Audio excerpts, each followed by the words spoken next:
'Twas a cast before Christmas, and all round the place the Blackdoggers were stirring to get in your face. Rare Exports was the movie that was chosen with care, in hopes that the feedbackers would join the guys there. The film was put on, and the hosts had to watch. Would the film be big fun, or a complete and utter botch? There were loads of dead reindeer, they were such a sight, and naked old men hunting kids, that's not right. When suddenly the heroes found an old man down a pit. He was skinny and creepy and smelled of old shit. He only responded to the smell of gingerbread, but if that wasn't available, he'd bite his instead. They took the old man to an airport quite near to sell him to a weirdo for the cost of the deer.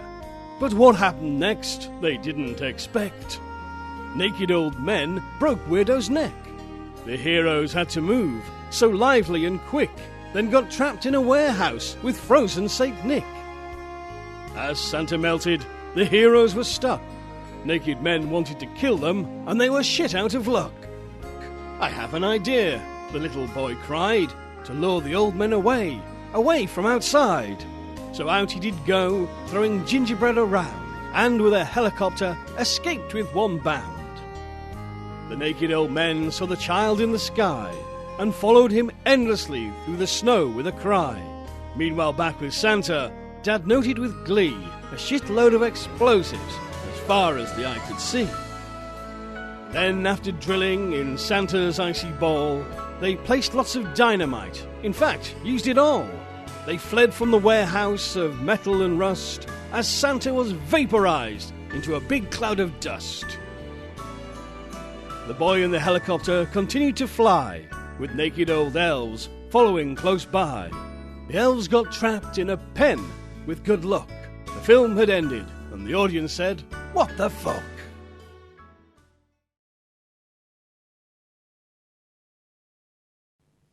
Hello and welcome to Blackdog number 218. My God. See now that the shine's coming off. See, the wheels are coming off for Elton. I don't have to say anything anymore. No, you don't.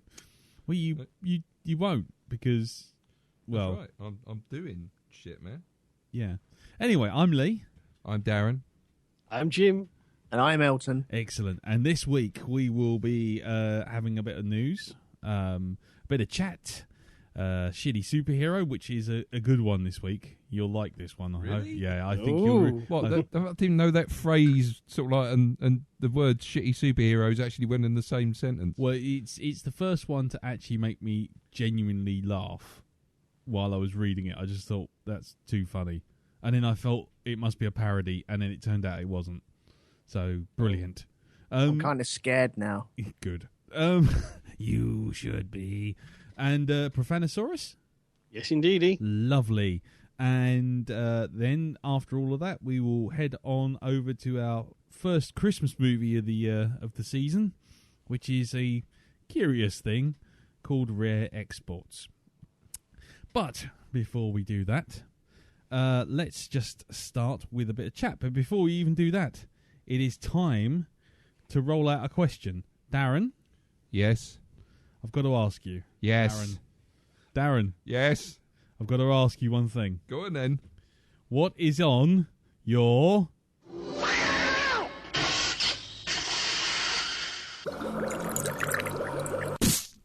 Darren's Craft Corner. Yes. Yes, Darren. What is going on in your craft corner today? Well, I'm so glad you asked that question, Lee. Well, this week I have in my possession Sticklebricks. Lovely. I feel as though it's kind of like science, really. You know, the more you study science, the more advanced you can become. Lovely. And it's very much like arts and crafts. Yes. And so I now feel as though in historical terms, I feel as though I've gone from the Stone Age to the Bronze Age. Right. Okay. With plastic. With plastic. You've gone to the Bronze with sticky sticklebricks. I've gone to the Bronze Age. You don't know what Bronze Age means, do you? It's an age of bronze. And you're using plastic. I know, but no. Anyway, that's just to give you some kind of, technological leap. Yeah, well, it's to give you something to kind of understand what we've got going on here. Okay. So would you like to describe to the listeners before they see it all over Facebook and get confused? I'm actually going to tell them what I'm making. It is possibly my most, how can I say, my most ambitious project today. But I feel as though the Sticklebricks can help me achieve what I set out to do, which is to make a Sticklebrick Batmobile. Which is what I'm doing at the moment. Okay, I've got the fins on. I've got the seat in. Look, I've got a seat as well. There you go. There. There's the for picture. Batman to sit in, or whoever. It's a Christian Bale Batmobile. Well, no, actually, it's not. No, because it's a single Batmobile. It looks more like it's before he had Robin and had to buy a bigger, like a hatchback. It looks more like the Val Kilmer Batmobile. It probably colour-wise, it is. It's very, very close to that, actually. So what I'll be doing through the actual cast, I will be adding more to my creation, and it will, it'll be historical. It really will, because people can say, "I was there. I was listening." Yeah. That's it. You're done. Yeah.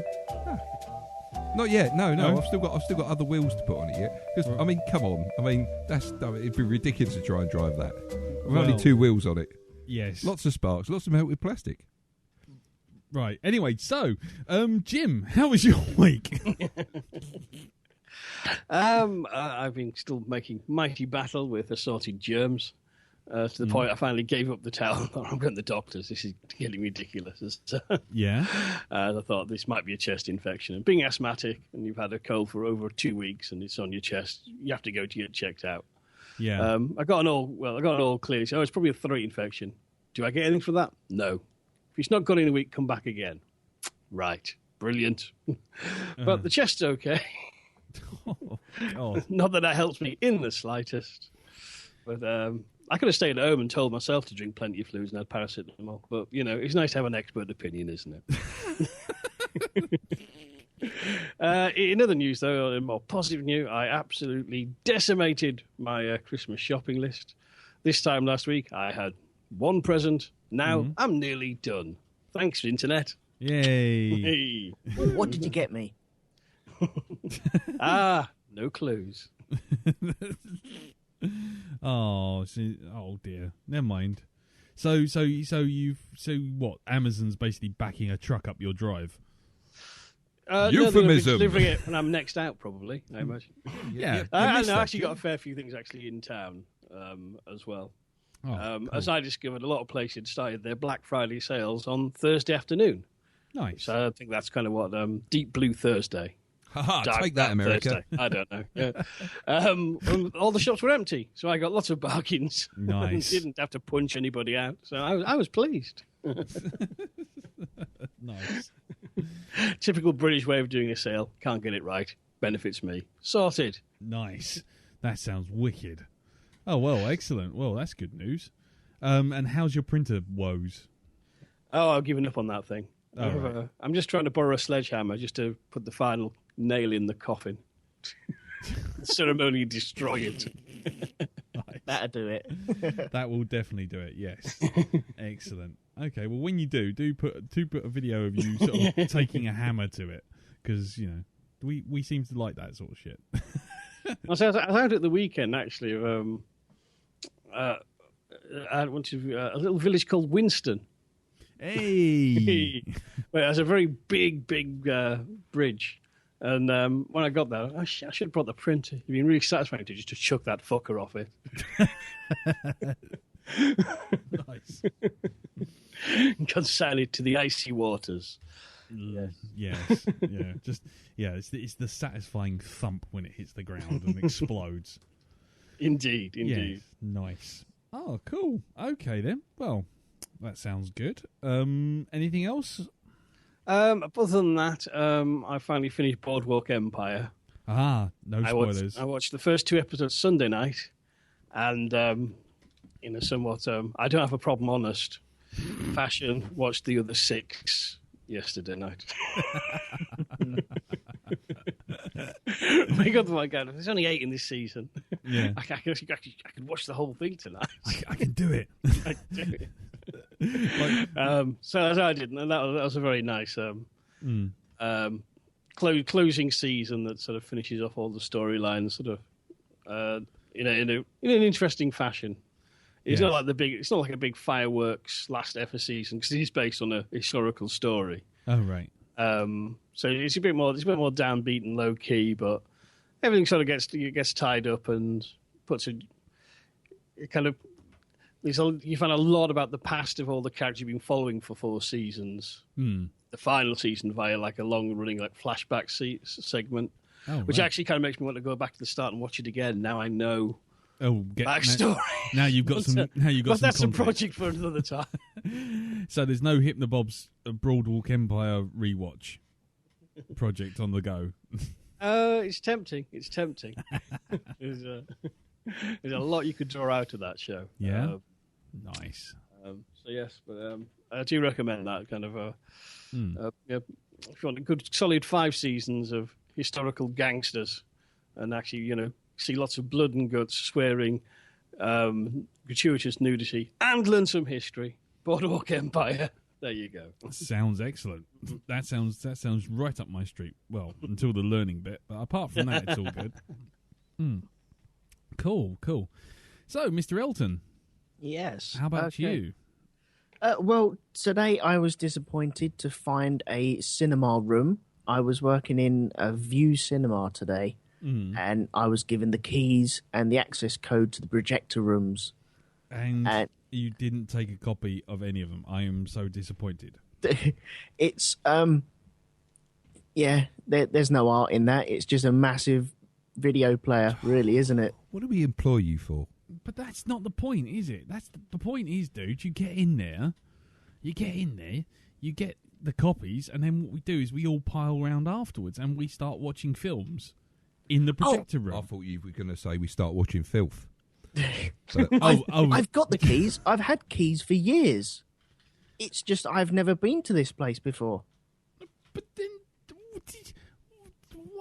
why did we not know about this? I didn't know until today. I've got the key that takes me up to the top stairs. It's just a universal liftman key, and I put it in, took me up, and the doors open, and the projectors are there. Nice. You didn't feel tempted to do like bunny ears across the projector or anything? It was so flipping tempting. It really was. Nice.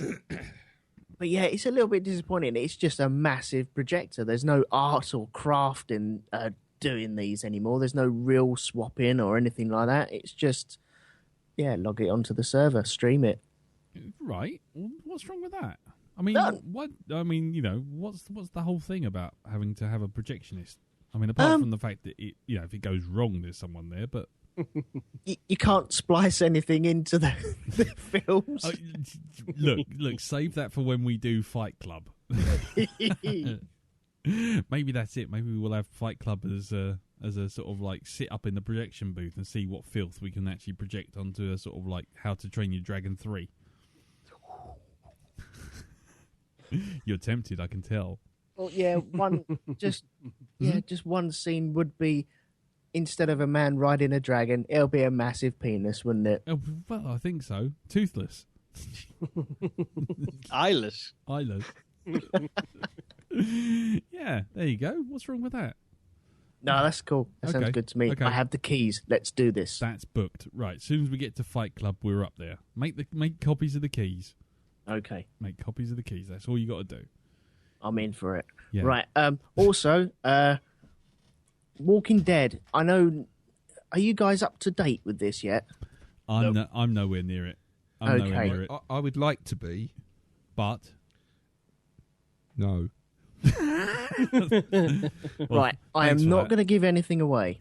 But if anything, dead. I'm going to tell you, if you have liked the AMC Walking Dead page on Facebook, if I was you, I'd unlike that straight away without looking at any of their posts. Really? Have they gone and spoiled it? They spoiled it good and proper. Motherfuckers. to the point where the East Coast people saw the episode and then they posted a picture of something said that was happened in the episode. Yeah. 3 hours before the West Coast people saw it. So they even spoiled it within America. Within Jesus America, Christ. yes. Nice. Blimey. Nice. And then Well played, lads. That's some class A trolling. That's proper. That's well, proper. this is the social media guru on there. He's got a job of, okay, right, I must talk to the social media people and spread the word of The Walking Dead. And, oh dear, I seem to have sent this picture out, which has ruined everything for everyone. And I woke up and America was in uproar. Nice. And then I was in uproar because I scrolled down and there was the There it picture. And I was. was, oh, you fucking... Oh, that's the worst. You can't even complain that friends are fucking it up. This has gone one step beyond when the company itself is fucking it up. Yeah, they've absolutely ballsed it up. But it's got to the point.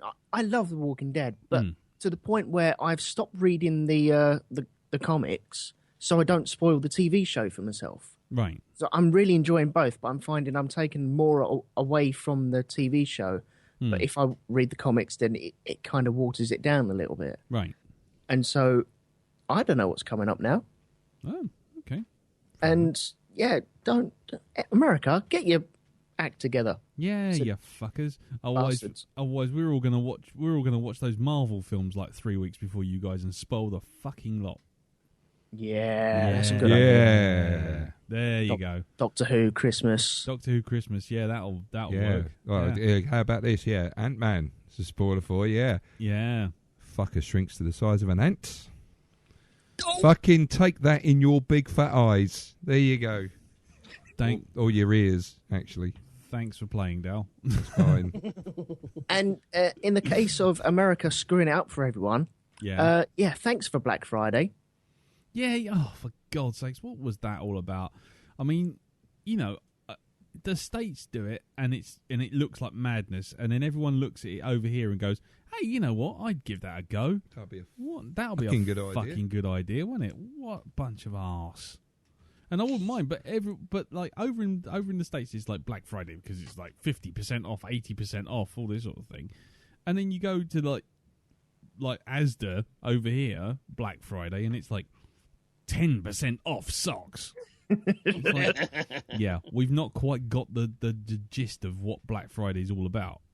Even if you did it, I mean, I just think it's fucking stupid. Although there are people killing each other in Tesco's over electrical goods.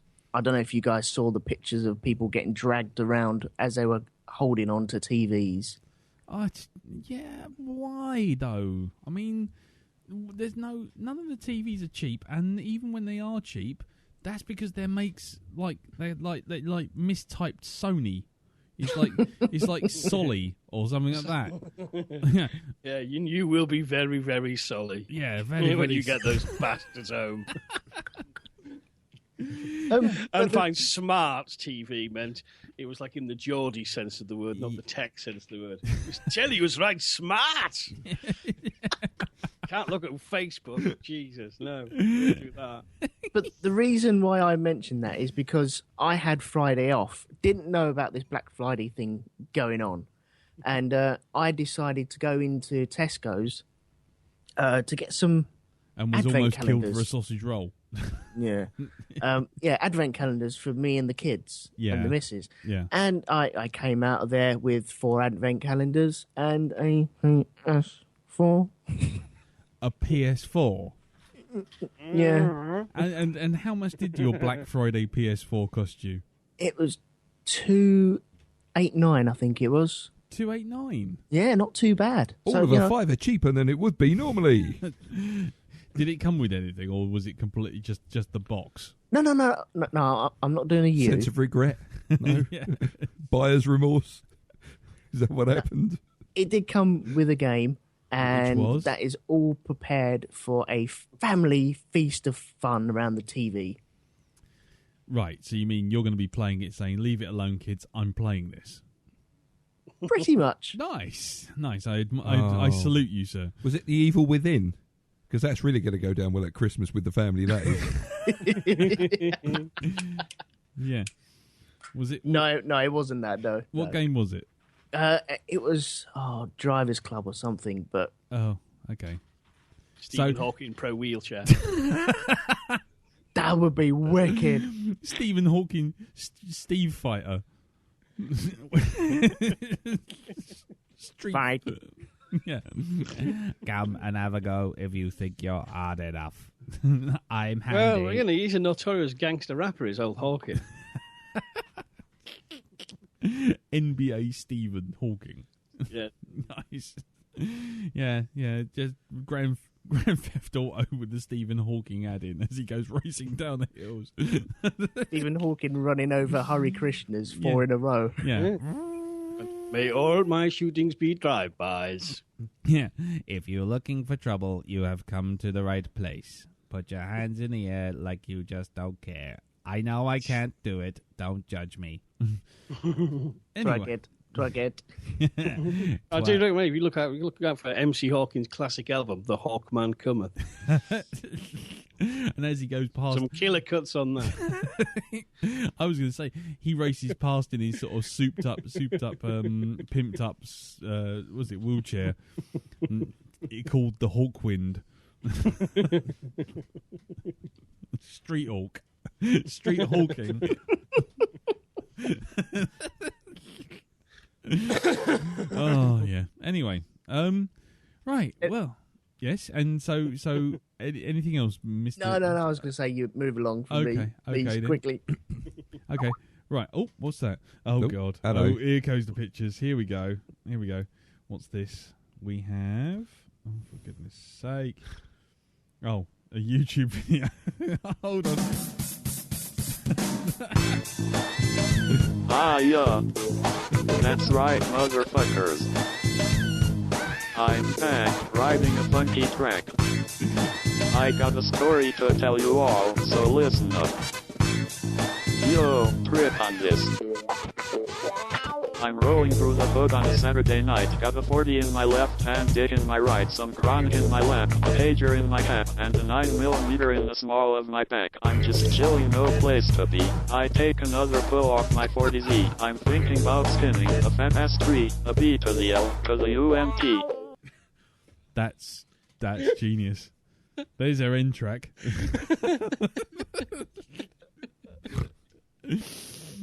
Oh, thank you very much for that.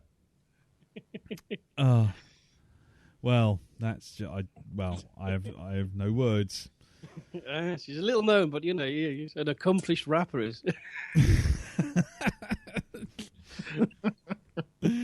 Lovely. Well, thank you very much for that, Stephen Hawking. We'll be returning to him shortly, I'm sure. Right.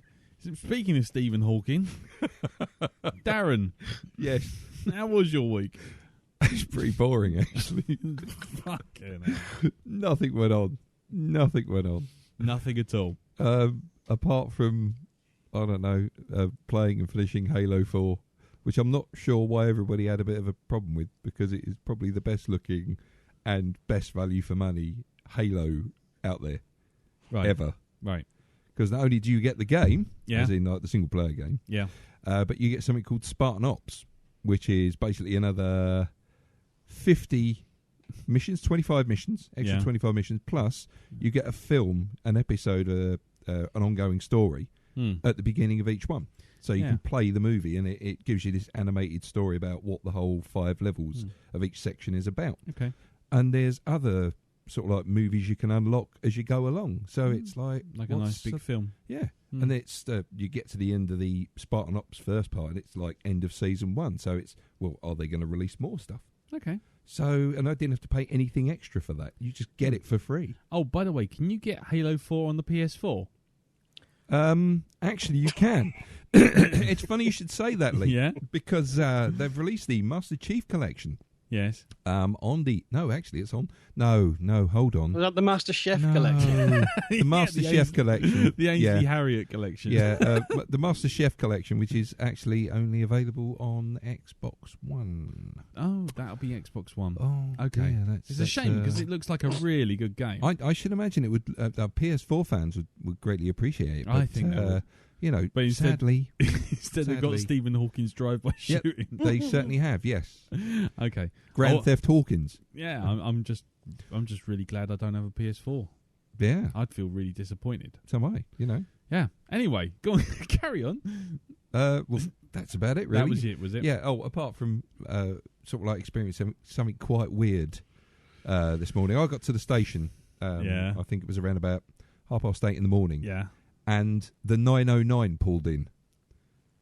Right. So you had a temporal This is it. I think the guys who play on the railways have been watching Interstellar, and they've applied those physics to running the railway. I'm not joking. I got there and it's like, I'm thinking, so you're telling me that all the rest of the trains are delayed and the next one in is the 909. The next train not arriving at platform 5 is the 404. To Schrödinger. Yeah. Your transcendental train service. Last train to Train Central. run by KLF and Tammy Wynette. The funny thing was, they brought this train in to cover, I think it was like something went on earlier on, so it was like, we're making an emergency stop at Welling to let people on so they can get to Cannon Street. And it got 2 stops down the line. I think it got to Kidbrooke and promptly broke down. I've got a photograph on my phone. You can see the trains tailbacking from Kidbrooke right back to Welling. Right. So, thanks for that. Nice. I finally got to work about an hour later than I normally do. Lovely. So fabulous. So that's the extent of your week. That is the extent of my week. A train broke down. A train broke down and you finished a 3-year-old game. Yes. Not a game for 3-year-olds. I wouldn't recommend it. No. Because there's too much violence. Yeah. And then they might become gangsters like Stephen Hawking. Yeah. Wow. And do drive-by science. I can already feel that. I own your ass, motherfucker. Do I look like a cunt to you? Do I look like a cunt to you? Then why are you talking to me like one? Hold on. Then I get a call on my dope cell phone. Check the caller ID. What up, Holmes? Yo, it's the Doom and his news ain't good. Little Pookie got capped last night in the hood. I feel like the world is fading away. Yes. Thank you very much. Is this going to be like, Devastating Dave and his Zip-Zap Rack? Yeah. But we should do this. We should intersperse our cast with various crap rappers. Crappers? Yeah, crappers. There we go. We've had shitty superheroes. Now we've got crappers. we could have like the end of the year. We could make like a top Trump set. A Black Dog Crappers. Yeah, Black Dog Crappers. Black Dog shitty superheroes. They could have a crap off. They could crimp one out. Oh well, there you go. Crimping in the hood. Oh dear. Right. My week. My week was pretty boring as well, but I did manage to see Paddington, and you know what? Look out the window for the 4 Horsemen of the Apocalypse. I actually liked it. Yes, I thought it was really excellent. I thought it was really good fun. Do you know what? When I first saw the trailer, I said, I want to see that. I actually was really glad to see the very first trailer about 2-3 years ago, I think it was. And it's like, they're bringing Paddington back. I must see that. Yeah, well, he's hard. You get one moment with his hard stare, which is really good. So they bring in the hard stare. They bring in the hard stare. They bring in all the history there. Yeah, all the canon. Yeah, and Peter Capaldi's in it as the next door neighbour, and who gets very irritated about it. Is a bit UKIP. But it is quite, to say the least. But it's one of those films where the script is really good, and that kind of goes a long way from all the slapstick. And just the opening, there's like a sort of old cinema reel of an explorer for the Geography Society who discovers this race of talking bears, and it's just this whole thing of like the way it's done it just like when the guy names the talking bears, and you kind of realise that the jokes can edge towards risque, but just over the heads of the kids. Excellent. Because it's like he named Lulu after a small dancer that he met in a small nightclub not far away, and he also named this guy Lucius after a rather intriguing male wrestler.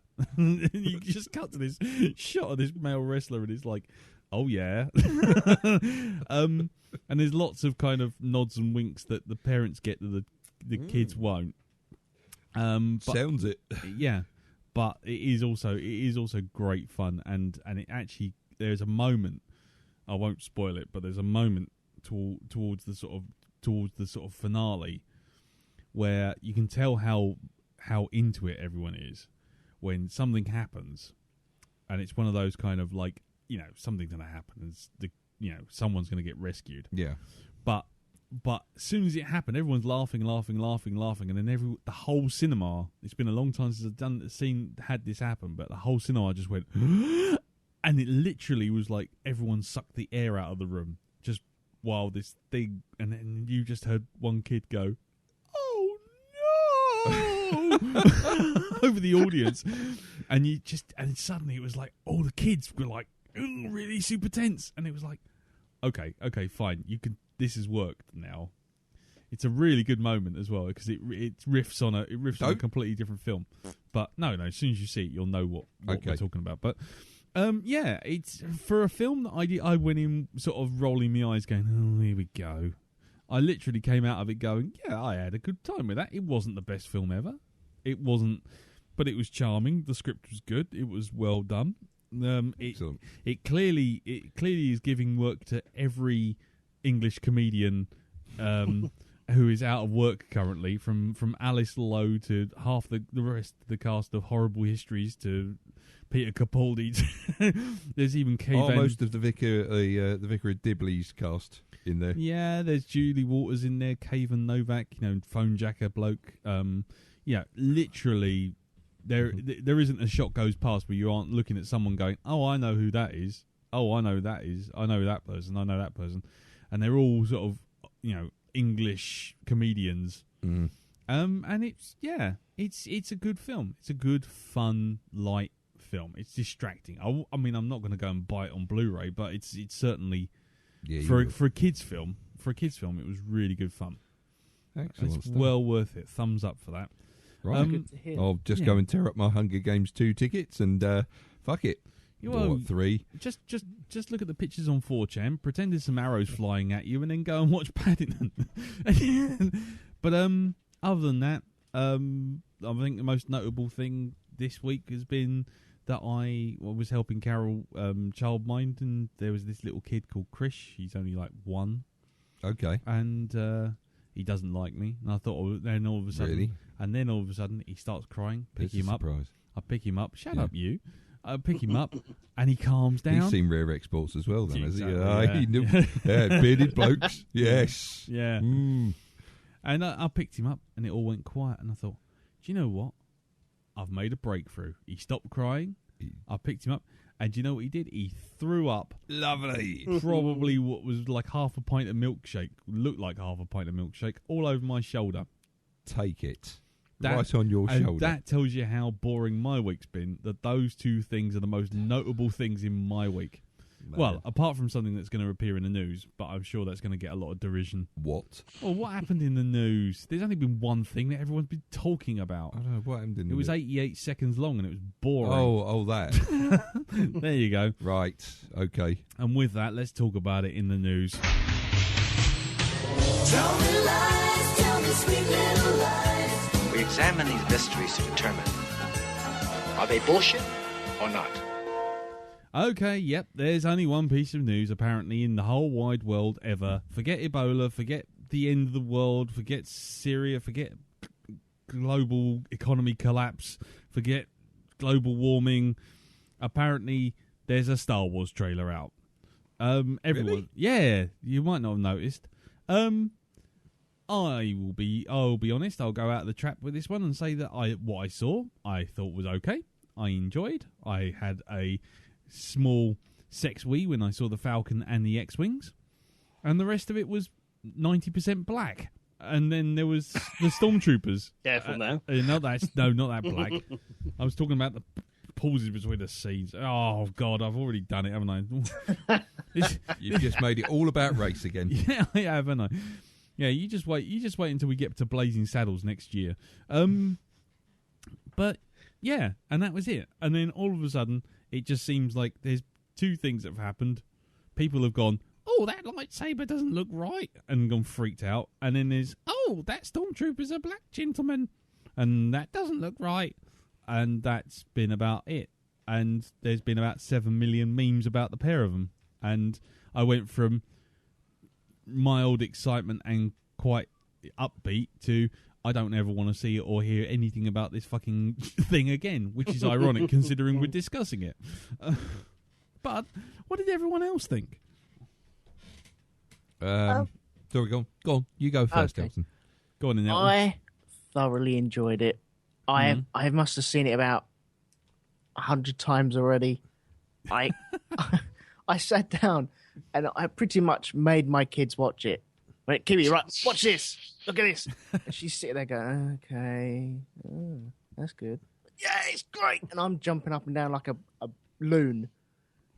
Just trying to get her excited. She's, yeah. Okay. Walks off, show it to Jacob, and he's like, oh, yeah, Star Wars, isn't it? That's good. And no, fucking Star Wars looks brilliant. No, not interested in the slightest. So I think it's just 30-plus-year-old people that might be interested in this. I thought the lightsaber was cool. I didn't have a problem with it whatsoever. I think they're just trying to do another Phantom Menace with the dual blade thing, just to show that you can make other types. The bit that did get me excited was the X-Wings going along the water. I spaffed my load on that. Yeah. That was fucking wonderful. That was worth it. I don't mind the black pauses at all. Yeah. Well done. The thing that bored me in it was the Falcon. Really? Yeah, I was, okay, yeah, you got to have the obligatory Falcon. Okay, yeah. Didn't really do it for me, the Falcon, but it was the X-Wings. Yeah. Okay, that's cool. So how did the trailer leave you? Did it leave you going, yes, I want December to be here now? It wanted me to go to sleep and wake up, and it was the day of release. Right. Okay, so that's good. So it did the job. Yes. Excellent. What about you, Jim? What did you think of it? It was all right. That's cool. More, Jim, more! Give us more! No, that's fine. No, I think that understated, general, laconic reply was all that we needed to hear on that one. No. So don't get me wrong, it was good, but let's put this in context. You'd really, really have to be kind of a world-shattering genius to make a bad trailer now. I know we watch trailers and go, oh, that looks shit. But that's normally, we come in that with meta-knowledge because we've seen something like a Michael Bay film. But all trailers now look good. And this, it played it very safe. Oh, look, Stormtrooper, X-Wing, lightsaber, slightly tweaked because it's the future. And the Falcon. Yep. Just to reassure you. Yeah, just but I just really kind of, at this stage, it's too early for me to get excited. And I have a horrible feeling in a month's time, there'll be some googly-eyed sock puppet going, give me a watermelon, senor. Then everything, oh, God. from Planet Mexico 1. yeah. It's just kind of, I've been burnt by this before. I'm not going to get excited until a lot nearer the date. Cool. I'm really just hanging fire on it. But I would say, Black Stormtrooper, just fucking grow up, you racist bastards. That's what I would say. Jesus Christ. You count yourself lucky you got something that didn't just say, coming next year. Ta-da! Logo. Which is normally the case with a teaser trailer, Yeah. and a flash frame of a hand with a lightsaber. They actually, for a teaser trailer, this was pretty damn generous. Yeah, and it gave nothing away, which is kind of unique. Yeah. Yeah. And the other thing is, all people going, oh, is that Han Solo's fourth grandchild, 6 removed from that book no fucker read, but everyone knows about because of Wikipedia? No, it isn't. Get over it.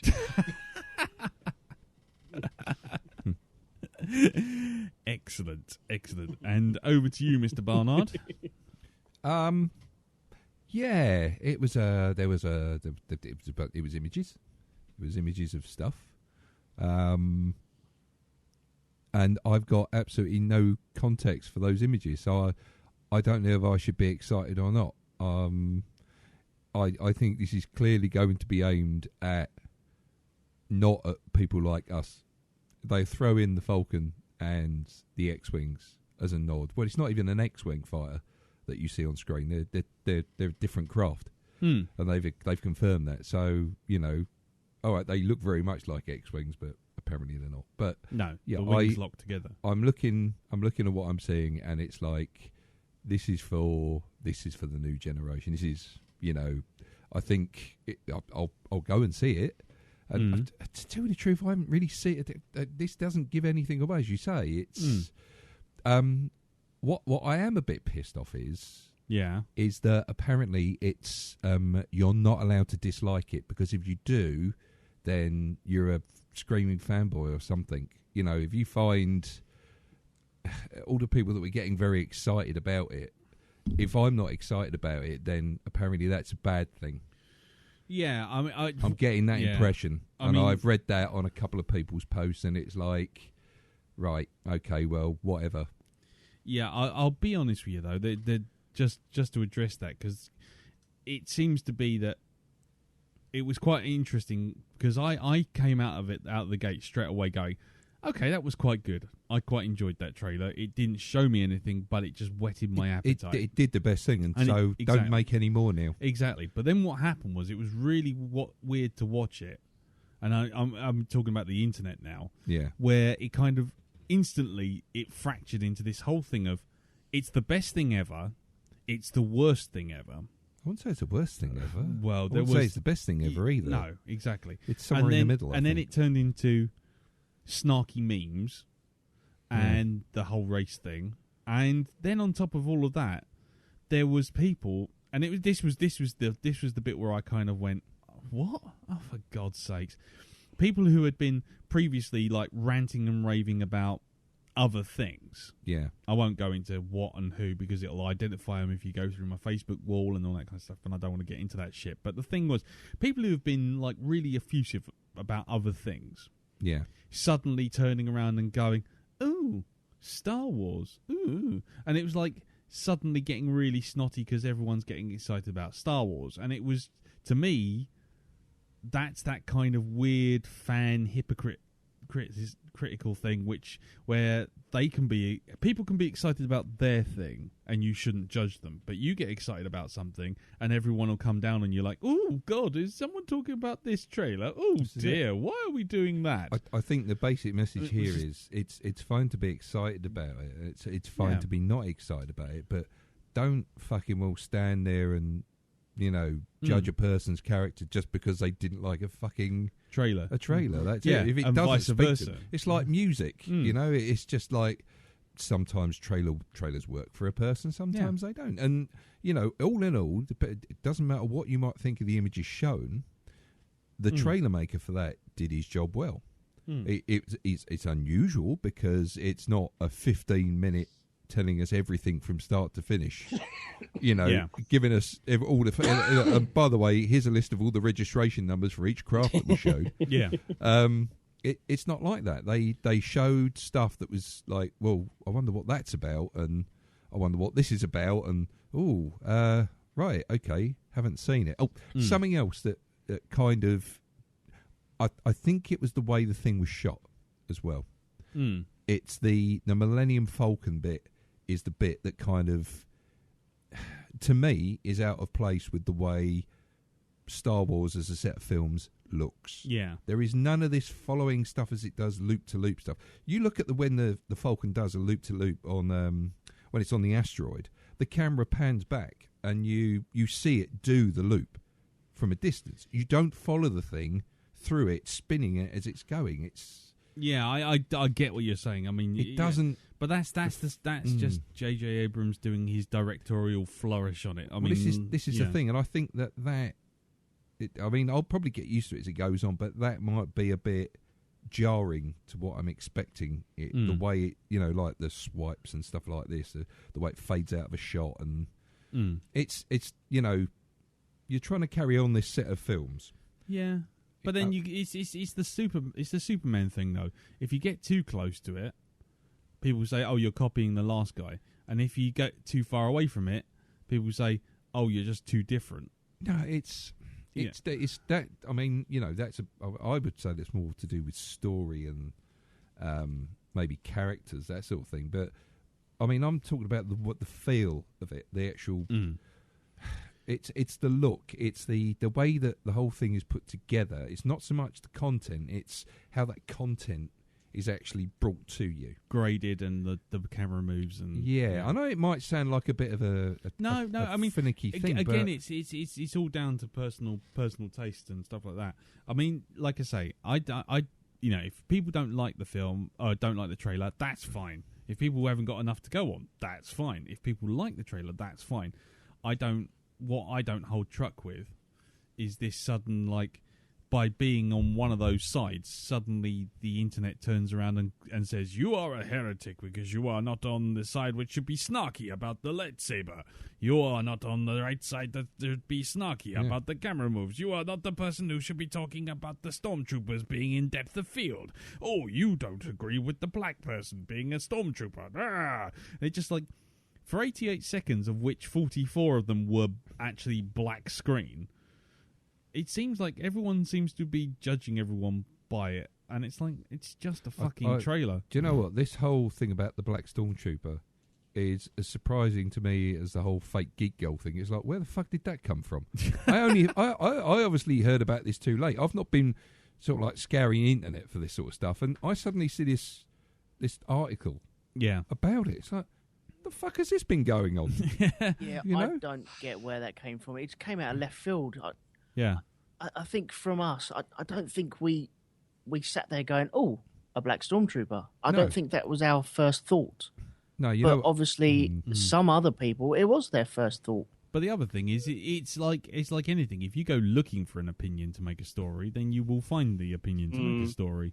No, you know what my objection was? What? I just thought, attack the fucking block. That's what I thought. Oh, we might have to do that before Star Wars. That might be before our December episode. Yeah. I mean, the thing that I first thought was kind of, is this not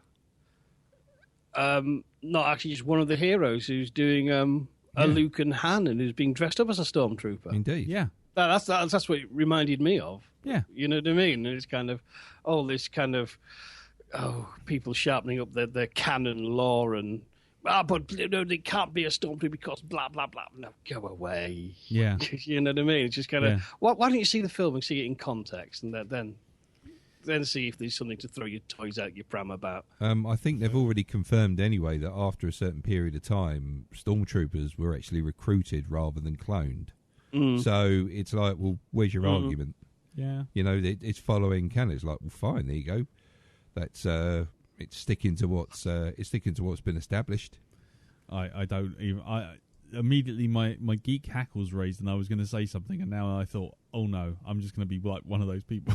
No, sing it, brother. Sing it to the audience. All I was going to say was, if you want to talk about canon, if people want to be like that, then it is very well cemented in canon through all the books that have still existed after the EU got wiped out, that Han Solo was in his early 20s an Imperial pilot. He was, yes. He was one of the black suited Stormtroopers. Mm-hmm.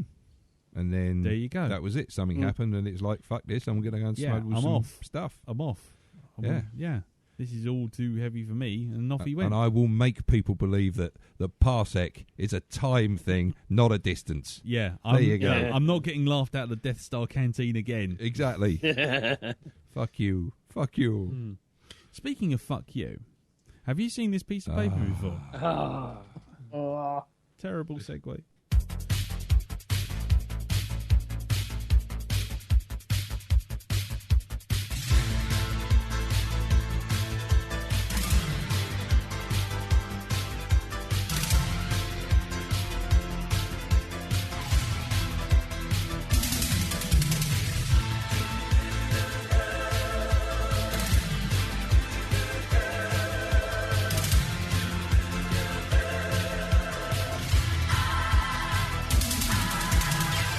Where have all the heroes gone? We're left with all the nods.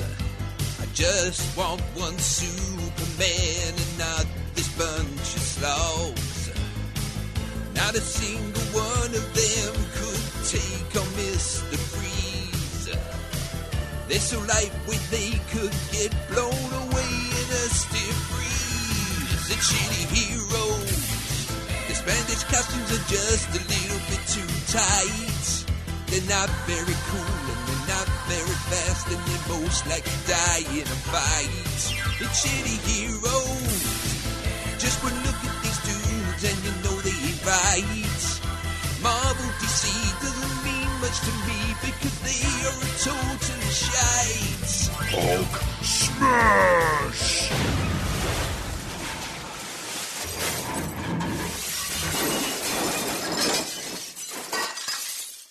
Puny lunch singer. Right, shitty superheroes. What are you making now? I'm turning the Batmobile into the Ben Affleck Batman versus Superman Batmobile now. I've looked at it, I thought, that actually does look a little bit like it, so I'm just going to finish it off by putting the great big fucking gun turret on the end. That looks, that doesn't look out of place at all, does it? No. Right, okay. Well, I'll just read you the shitty superhero. You carry on, Forrest. Anyway, shut up.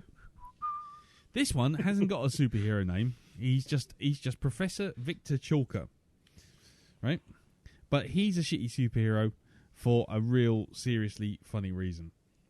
Professor Victor Chalker was intelligent enough to build a design. He was in, by the way, he was in X-Men and X-Factor, and he was first appeared in X-Factor 72, Multiple Homicides, and he appeared for 20... Oh my God almighty.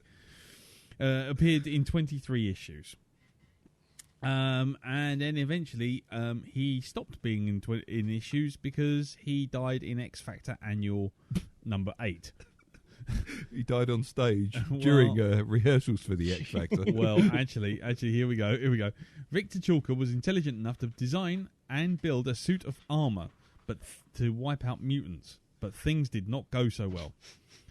Disgusted at the actions of his cousin, Dick Chalker... Sorry, I just thought he forgot that in this country we use 240 volts. Well, hold on. Disgusted at the actions of his cousin, Dick Chalker, a.k.a. the Carnivore, Vic Chalker decided to rid the world of the scourge of mutant kind. To this end, he designed the, quote, most devastatingly destructive exoskeleton in the world.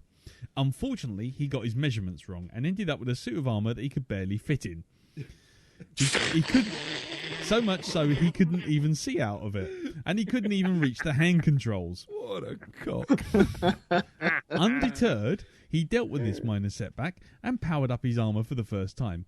It turned out to be so powerful that he actually drained its power source within a few moments. Undaunted, the professor added enough batteries and generators to power South Dakota.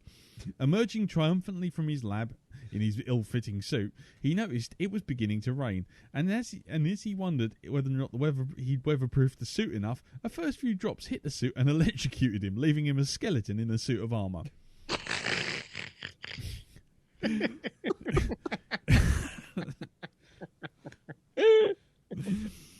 So there you go. This did not go unnoticed as Cannonball flew by moments later, wondering why there was someone to put an odd statue up outside the professor's offices. Yeah, so there you go. So, yeah, that's it. Professor Vic Chalker, Scourge of the Mutants, who built himself a suit, the wrong measurements, built himself no controls, then didn't weatherproof it, and basically blew himself up in a rainstorm. What a cock. Have you read his relatives? Well, there's Dick Chalker. There's Rick Chalker. Oh, God, no. He's Vic Chalker, and he's got a dead cousin called Mick. And then there's Dick Chalker. Yeah, that's yeah. Again. You weren't listening. Dick Cheese. Oh, Dick Cheese. Dick Cheese. Dick Itch. Yeah. Dick Rash. There's Chalker Bald. So there you go. It's not even worth showing you a costume because it's just a picture of a bloke. Hold on.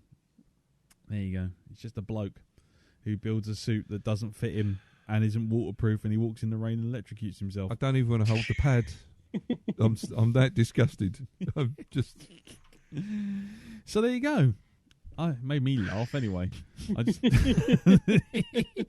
It's just the thought of his skeleton just buzzing away. Yeah, just buzzing away inside his suit, and then some superhero flying past going, that's a strange place to leave a statue. And just carrying on. So there you go. So if anyone else has any shitty superheroes they'd like to send in, and I will be making a list of these things at some point when I've got some time. Checking it twice. Yeah, checking it twice, yeah. Ho, ho, ho. Then do send them in to blackdog@geekplanetonline.com or send them as a private message to me on Facebook. Anyway, so that's that for that section. Jim. Yes. I'm going to try and find that jingle again, as is tradition.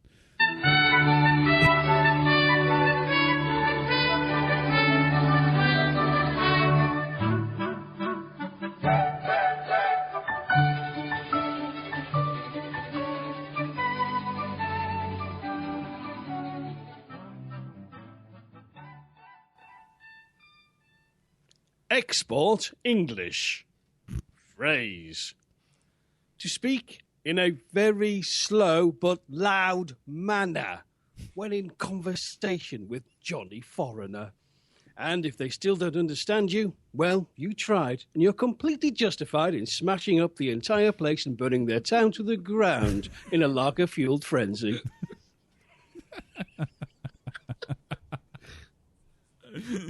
Also known as FIFA. Thank you very much for that, Jim. Very good indeed. Right. Well, there you go. Now that we've managed to be sort of racist, Eurosceptics, and generally had a go at people with football, let's see if we can insult the Finns.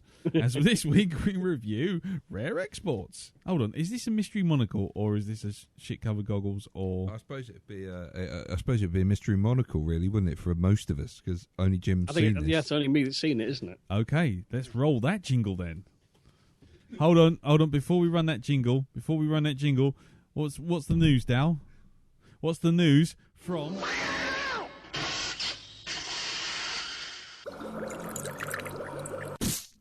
Darren's Craft Corner. Yeah. So what is the deal with that now? What is the deal? Yeah. Do you want to play the background music? Go on then. Well, I'm really glad you asked me about these. Like what's going on? Yeah. Because my creation is now complete. Really? Yeah. I feel as though it's got various elements from different Batmobiles throughout the history. Yes. You know. Would you like to talk us through it from I front to will. back? I will talk you through it. Lovely. Okay. So as we can see, as traditional. Yeah. With many Batmobiles in the past, it has fins on the back. Show us okay, fins. Are we filming this? Yes, we are. filming. Okay, right. Okay, let me just bring this up in all its glory. There you go. Yeah. As you can see at the back, we have the traditional fins, which and no Batmobile would be complete without. They're fins. Okay, you've got fins on there. Right. Now- You've got and going back to the Adam West Batmobile, the favourite of many people during the 70s. We have a rocket launching blue square on the back as well. I Remember see that? Yeah, You remember that? I Okay. remember the rocket launching blue yes, square. Indeed. Now, of course, the Batmobile itself needs to be aerodynamic. So what I've done is I've got a very low-laying cockpit there. Show me from the side. I'll show you the. See, look. See, there's not very much there in the way. Look at that. That's aerodynamic. That's aerodynamic. And I think you'll agree that, the one feature it does have, Yes. which is included in just about every single Batmobile, Yes. are wheels. Yes, I see the wheels. It has yes, wheels. It has Yeah. wheels. Every Marvellous. single Batmobile. That's See, lovely. it's keeping the whole spirit of the Batmobile alive. The cockpit, the square it's cockpit. a nod. It's a nod. It's very, very, very much a nod towards the Tumbler. It is a nod towards the Tumbler, the flat thing there, and of course bringing it into the modern age. Of course, we have the length of the Batmobile, which is as long as I do believe as the Michael Keaton Batmobile from the very first Batman film. It is a 1-to-1 scale. Of It the is. of It the Michael literally Keaton. is. Because Michael Keaton, as we all know, was only 2.5 inches tall. And when they actually filmed, what the fuck was that? Don't ask. When they actually filmed Batman, Tim Burton actually had some amazing bifocal lenses made for his camera to make him look bigger. Right. There you go. It was all a camera trick. Okay, so The final nod to the latest incarnation of the Batmobile, which is it going to be in Batman vs Superman. Yeah. We have the spinny gun that looks totally out of place on the front of it, and you can check the pictures of the new Batmobile. You will see that the actual gun is there. So there we go. The only thing we're missing is sad Batman. We need sad Batman. In fact, if I can get it at the right angle, there we go. Take a picture of it like that. Then we can have maybe somebody putting Ben Affleck standing next to it. And then we can send that off to Zack Snyder. Yeah. And then he can maybe... hold on a fucking moment. What? Oh, we're missing a trick here, he'll say. Scrap the design. I'm having that. I think he'd be a fool not to take this one. If the colour scheme is good enough for Schumacher, it's good enough for me. And that was Darren's Craft Corner. That was my Craft Corner. Right. Can we get on with this now? Can we? Do you know what I'm making next week? Don't go on. Shall I save it as a surprise? What, for everyone listening? Yeah. Please. Yeah. I realise that they need some excitement in their. Well, they're not getting it from the their rest of lives. the cast while you're sitting there with your face in a box of Sticklebricks, you twat. Darren, when are your self-branded Sticklebricks coming out? When is his helpers coming round to pick him The up? whole Darren Craft range. There will be a whole Darren Craft range. Barnard's Craft Barn. Exactly. Of me on the front there, just all right, like that. Darren. Slowly dribbling on this Sticklebricks. They're wipe clean as well for your drooling old person in your family. Do not smell of piss. I'll tell you, Adam West is looking at it, you think that's the shit, man. No, you put far too many words into that. But look, it goes. It fucking drives, look. That's because it's got wheels and you're pushing it backwards, you fool. It drives. That's the greatest sentence I've ever heard you say. Fucking does. All right, it goes. It does what it says on the box. It's a fucking Batmobile and it mobiles. So there. It mobiles. It mobiles. For fuck's sake. I was mobiling. That's what I was doing. Now I'm going to fuck off and have a rap battle. Mobiling while Hawkins is dealing. That's right. For God's sake. Roll the fucking 'Cause I'm jingle for the mobiling section. and dealing. Mystery Monocle, save us!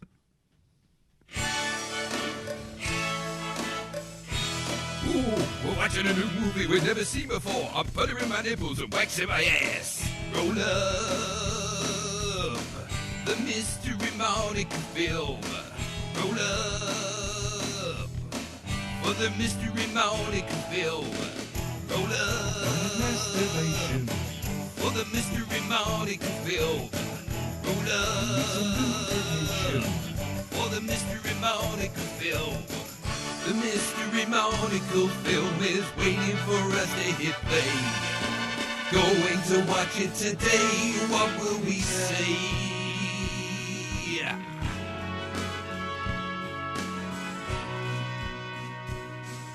Hey Pablo, I need a heroin needle and a watermelon. Right, I think we're back on track. Stop playing with it. It will fall off. It will fall off. Have you seen the definition of the Batman that's under the pictures? Sorry? On the Facebook page. Yeah. Oh, fuck it. Right, here we go. Go on. What's happening on the Facebook page? Which you can find at facebook.com/group/the Blackdog podcast. So what's happening?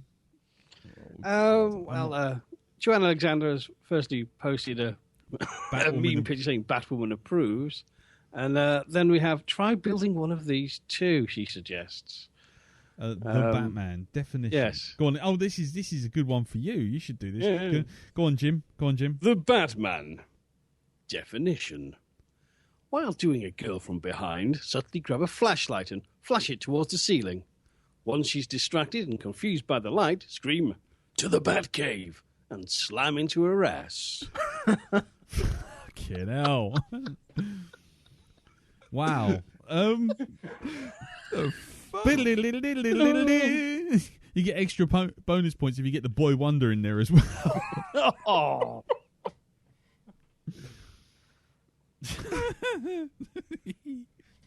Fuck's sake. The Black Dog podcast will soon just become Darren's craft corner, and we all just stand around incredulously watching you be a man-child. Yep. Thanks, Joanne. He says surrounded by action figures at Lee's house. My house. Yes, my house. My action figures. And I'm the man-child. You are. Where are the actual Lego Sticklebricks stored? In your house. I've got kids here. Yeah, Not sure. A 45, in the basement. Not a 45-year-old In bags. man-child. Oh, for God's sakes. Anyway, it seems very appropriate that we're talking about this kind of thing. Just as we get round to talking about rare exports, he says, desperately trying to claw it back onto the format. Nice one, sir. I'm Nice one. trying. Unfortunately, I'm going to have real fun with this next bit. It's directed by Jalmari Helander, produced by Petri Kokitrana. Oh, for God's sakes, you read them. Read that. You want me to... Me? Yeah, read those names. I can't even read out plain English fucking feedback. Which makes you the ideal candidate for doing Finnish names. Okay. Go okay, on. so Jalmari Helander, Petri Jockey Ranter, Jalmari, Jockey Ranter, live from Chepstow. What? Jockey Ranter. Oh, That's Frankie Boyle, isn't it?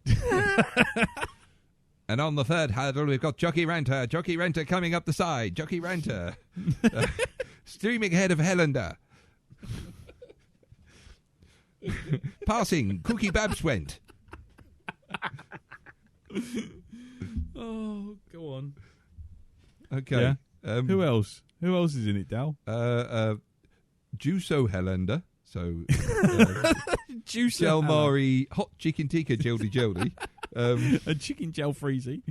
How do you fucking unlock this? Give it here. God, it's locked itself. Well, that's because you and your fancy iPhone technology. What the fuck is that all about? God, okay. Starring Tommy Korpila, Per Kristen Elfinson, Jorma Tomila, Jonathan Hutchins. Oh, that's handy. Oni Tomila, Rizzo Salami, Peter Jakob. Oh, for God's sakes. The last one. What's that last one? How would you even pronounce that last one on the starring block? The last one, what? Which bit? The one Sorry. with two eyes and an A with some dots above it. Right, okay, so that's an accent. So that'll be Ilmari Jervanpar. Yarvanpar. Yarvanpar. You know what, Elton? Seeing as you said it with such such authority. Do you want to read the rest of it out? I've forgotten what ones you said. Oh, damn. Oh, dear. It had a budget, he said, moving swiftly on. It was released in September 2010. It had a budget of 1.8 million euros. Do anyone want to take a guess how much it actually earned? 3 What, pounds? million. Oh, right. Euro. I don't know. 10 million? Jim? 3.5 million. It actually earned $4 million. Oh, pretty good. There you go. In 2003, Finnish commercials production company Woodpecker Films published a short movie called Rare Exports Inc. online. It's available on other YouTube channels as well. Here, the film's writer and director, Jalmari Helander, established a band of 3 hunters, a marker, a sniper, and a tracker, searching the wilderness of Lapland for a wild Santa Claus. After the positive reception from an online audience, Woodpecker Films produced and published a sequel short called Rare Exports, The Official Safety Instructions in 2005, again with Helander as the writer-director. In 2007, Jamari Helander produced and introduced producer Petri Jockey Ranter to the idea of a feature-length version of Rare Exports film based on the short films that had already acquired a cult reputation on the internet. Jockey Ranter's company, CNET, picked up the rights, and Helander started to develop the concept together with Jockey Ranter. That's the whole wiki. Oh. In 2009, Rare Exports: A Christmas Tale was in production, and by 2010 it was released simultaneously in Finland, Norway, Germany, the UK, US, and Australia. Domestically, Rare Exports earned $236,000, while abroad it fared much better, earning $3.7 million, giving a worldwide gross of $4 million. The film won numerous awards, such as the Locarno International Film Festival, Variety Piazza Grand Award, the Best Motion Picture, Best Cinematography, and Best Director Award, with a special mention for Silver Melees for the Best European Motion Picture Award in the Stigs Film Festival, none of which I've heard of. It also won the Pegasus Audience Award at the Brussels International Film Festival, and was nominated by the Academy of Science Fiction, Fantasy and Horror Films for a Saturn Award in the category of Best International Film. The film also received positive criticism review, getting 98% on Rotten Tomatoes, certifying it fresh. Roger Ebert awarded the film 3.5 out of 4 stars, calling it a brilliant lump of coal in your stocking, and considered it an R-rated Santa Claus origin story crossed with The Thing. Apart from the inescapable fact that the movie has a Santa and a reindeer in it, this is a superior horror film, a spot-on parody of movies about dead things being brought back to life. Oh, and all the reindeer are dead. Ebert concluded, saying that this is a fine film, an original, daring, carefully crafted film that never for one instant winks at us that it's a parody, and its tone, acting, location work, music, and inexorably mounting suspense, it's an exemplary horror film. Apart from the detail that they're not usually subtitled A Christmas Tale, and tells us about wild and terrifying Santas. Kim Newman gave the film 4 out of 5 stars, which is calling it excellent, and praised its very black humour and strange mix of revisionist mythology, gruesome horror, and authentic Christmas spirit. It has a gritty, outdoorsy feel appropriate to the exploration of the brutal side of a harsh, all-male life in extreme climates. Hollander also shows suspense chops in a vintage John Carpenter mode. The scenes with the captured Santa, a grinning creature waiting for its chance to kill, are good, straight horror stuff, and there's an effective climactic siege of bearded monsters at the end. I'll skip around the rest because it's just saying the same thing.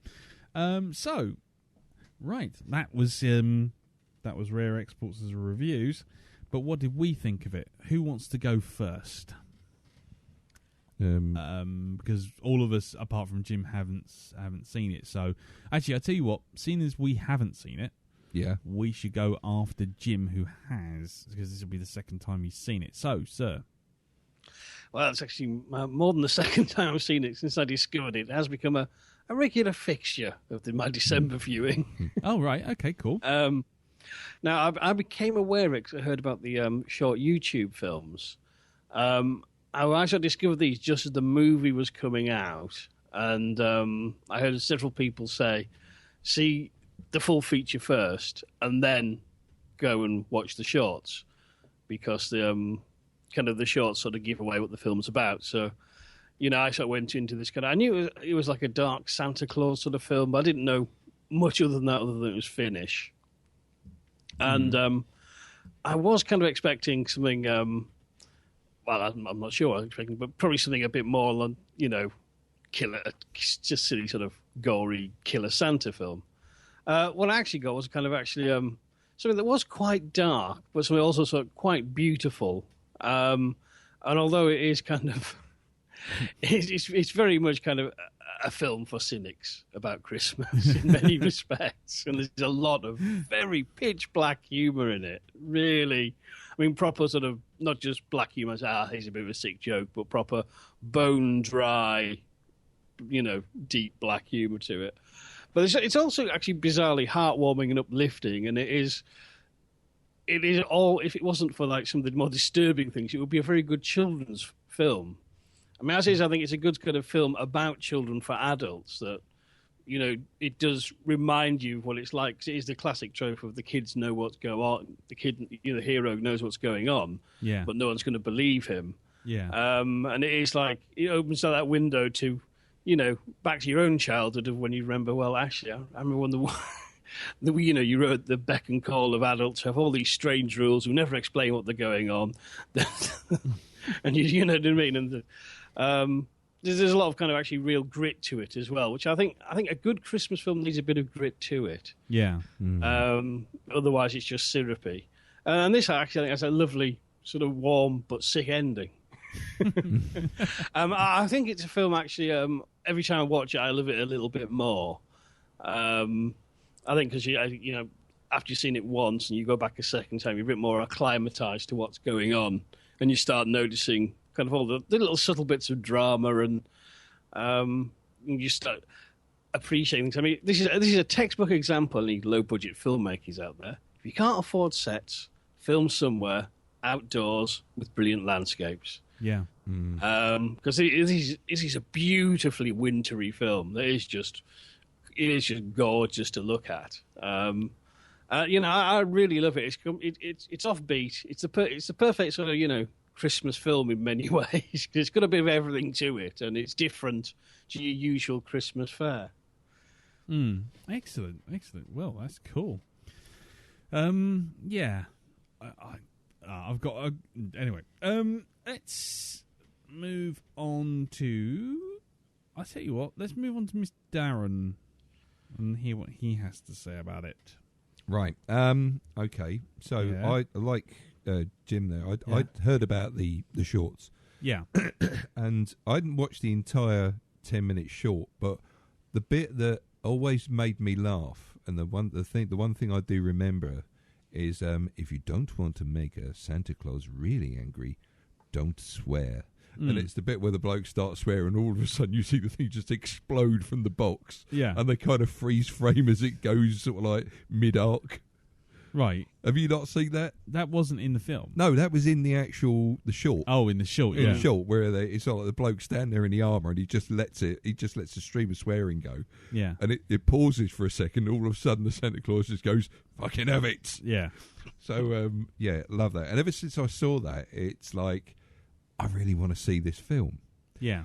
Now, I was under the impression that watching that it was actually about a business where they were finding these things and shipping them off, and I thought, well, that sounded interesting anyway. So to have it as to find out it's not like that, it was a bit of a surprise. So this is, being the first time I ever watched it, I didn't realise I didn't know what the full story was about. I just made the assumption from watching that little bit there.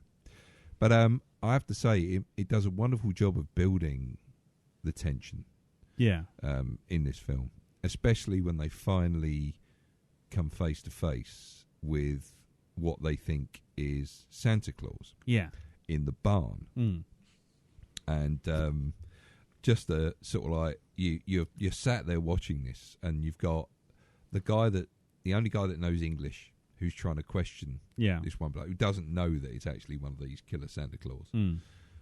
And every time he starts smacking it with a stick, you think, any minute now this bloke's going to lose his fucking face. Yeah. You know, I mean, because, you know, Jeff Lynne from... No, Ollie Peters. Ollie Peters. Sorry, I was going to say Jeff Lynne from ELO already lost part of his ear. No, Ollie. Ollie Peters. That was the first thing that came to mind. As soon as he sort of stomped in and he's sitting there and it's like, that's Ollie. Yeah, it's Ollie.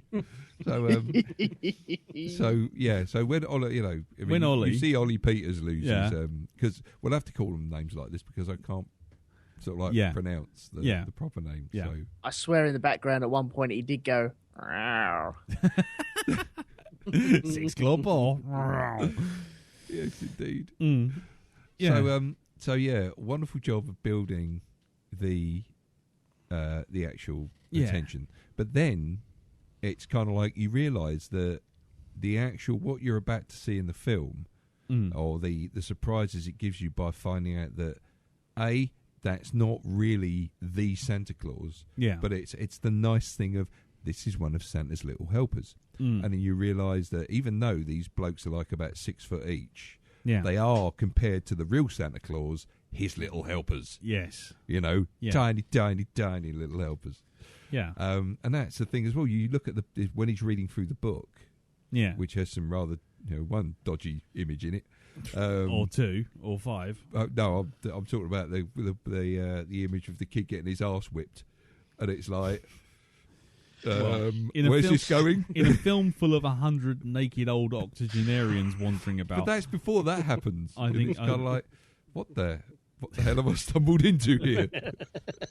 Oh, have we got Denny Graydon on the next cast? But no. Yeah. So yeah, it's like seeing that big Santa in the ice as well, and the nice little links to stuff that you see before in the film, like the Advent calendar. And it's the final place where they've got the big Santa, and the door he's behind door number 24. Yeah, and it looks exactly like the door, the one in the actual Advent calendar. You know, But you realise, you've seen all this already. They've shown you all this within the pages of that book. because there is even a picture of the massive Santa picking people out of the trees and stuff like that, you know. But I think the thing I liked about this the most is it's the classic story of the kid getting picked on, who gets picked on, comes good, and is the one that actually saves everyone else. And it's all because of the kid's conscience. It's the fact that he thinks he's the reason why all the reindeer are dead. You know, it's like, I'm going to sacrifice myself because I feel so very bad about what happened. And ultimately, you know, in a certain way, because he does that, he's actually saved in the end because, you know, he got to that point where he was quite willing to die for everybody. And in the end, he doesn't.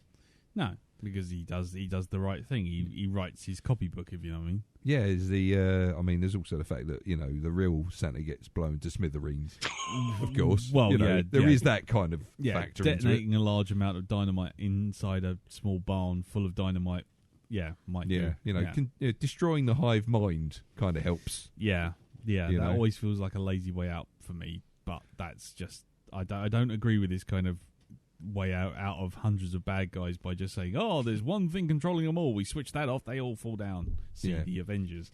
Well, they don't fall down, they just kind of, it's as if they wake up from being in a trance. And you see them all drop the weapons. It's like, what the fuck, where am I?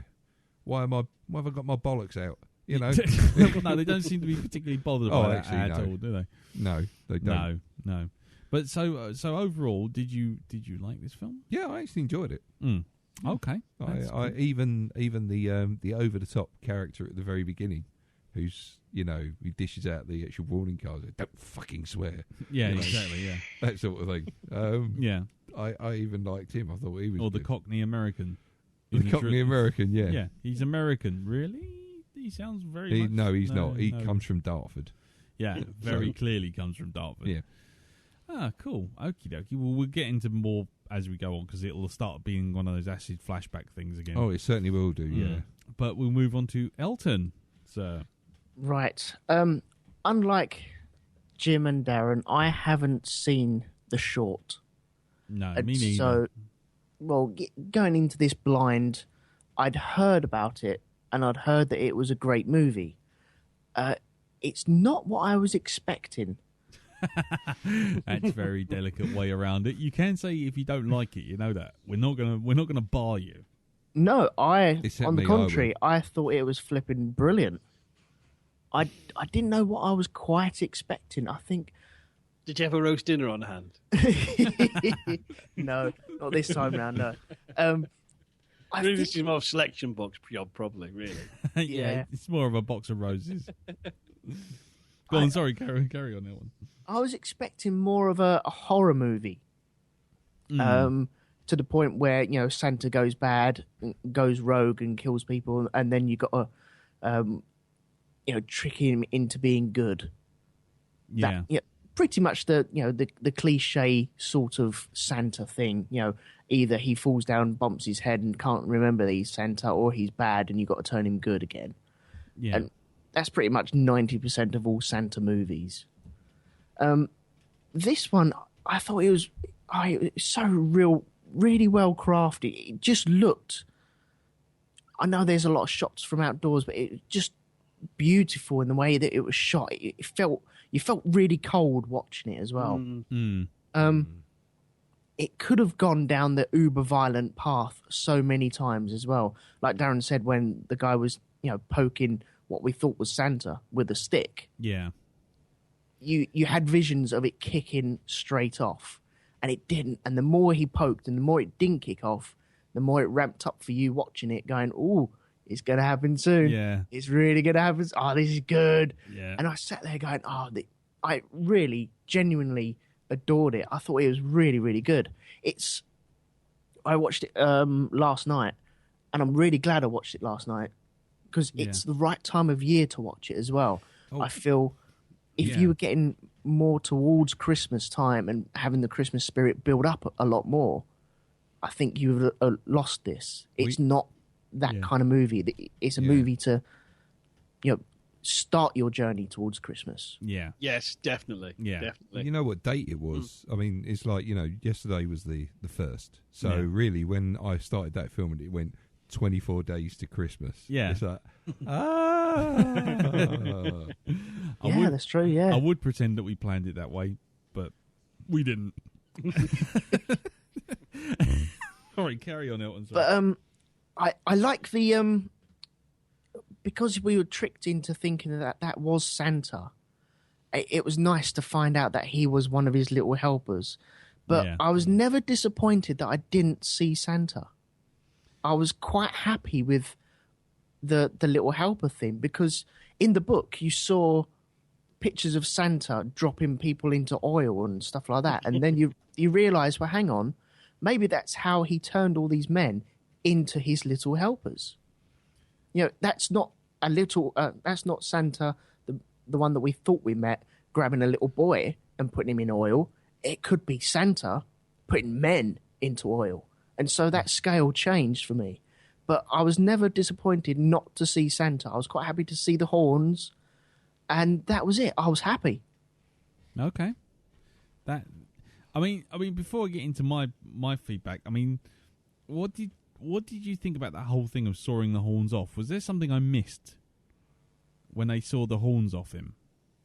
Well, it's what they did with the reindeers, isn't it? Oh yeah. There's somewhere else. It's like all around the pen. There's reindeer antlers, and there's sort of reindeer antlers here, there, and sort of everywhere, dotted around. I think it's just kind of part of them treating him like a giant reindeer. Fair enough. Yeah, cool. Anything else, Elton? The dolls that were left behind were quite creepy. Oh yeah. And as soon as you saw the first one in the pit, I thought that was when it was going to start changing into a very dark movie. Yeah. And then you had that bizarre lineup of Santas. Once like the hive mind, as you say, was removed, and you had a lineup of all the Santas trying to teach them how to stroke children. I thought that was very peculiar. It was almost out of left field. It didn't quite fit. I get it that he was trying to train them off and then send them off to be, Santas, but it didn't quite fit. Well, that might be a bit of a modern day reinterpretation, since the last few years have kind of soured us on the whole idea of strange old men stroking children. Yeah, maybe, yeah. But yeah. But even down to the logo that they use. Yeah. Because I remember looking at the logo going, what? I can't really quite... Oh, it's a beard and a big fat jolly man. That's really cool. Yeah. So is this a big thumbs up for you then, I take it? Oh, definitely. But I would definitely... This is going into my rotation of Christmas movies, but it's going to be one of the starting movies. Yeah. That's where it is in my flight path to Christmas. It's a good early December movie. They do this to get the season going. 6th of December, which is St. Nicholas's Day, you do the Dutch film Sint. And then move on to more festive fare. Remind me to keep out of the way of your house around that time, Jim. Cool. Okay. I mean, for me, I didn't know anything about this movie at all. I mean, I'd seen a few sort of niche websites kind of sort of lose their shit over it and go, "Hey, look at that! It's amazing! It's really cool." And I think right away that kind of makes me kind of go, uh-oh, because whenever you get one of those kind of niche websites that, rarely anyone ever goes to, they seem to be looking for a film to sort of like champion, which no one else does, and it turns out to be a big pile of shit. Yeah. So I was a bit wary of watching this, and to start with, I thought, okay, fair enough. It's cool. It's got this mystery. It's got the thing sort of written through it, like a big piece of Blackpool rock, with the whole idea of what is under that mountain, what are you uncovering? And then whatever it was very like wiping out all the reindeer, and then everyone realising that they are, effectively on their own. And it's weird. I kind of, for me, it's one of those films where I appreciate all of it, but I never got into it. It's kind of a weird one. I can sit there and go, that's clever. That's really fun. I understand that, everyone will find that fun. But for me, it just never clicked. I just sit there going, that's good. That's good. And I wouldn't say it was rubbish. I wouldn't say it was a horrible film. I wouldn't say anything like that. I wouldn't say it was a meh film. Mm-hmm. It's, it's a film where you can see it's a fun film. You can see all the things working with it. And like I say, there was the running gag of the 22%, and $89,000 and all that kind of stuff. and then I love the idea of the weirdo on the helicopter getting off and going, "That's not Santa. Everyone smile." It's like and all that kind of shit. And the guy in the ice base going, "I don't give a fuck about what you fucking got. He's got a fucking pulse." And then all of a sudden you see all the hats of all the people who were around him 5 seconds ago just disappear. and was it the naked leg suddenly comes into shot? Exactly. Oh dear. Yeah. Oh dear. Yeah, this isn't going to go well.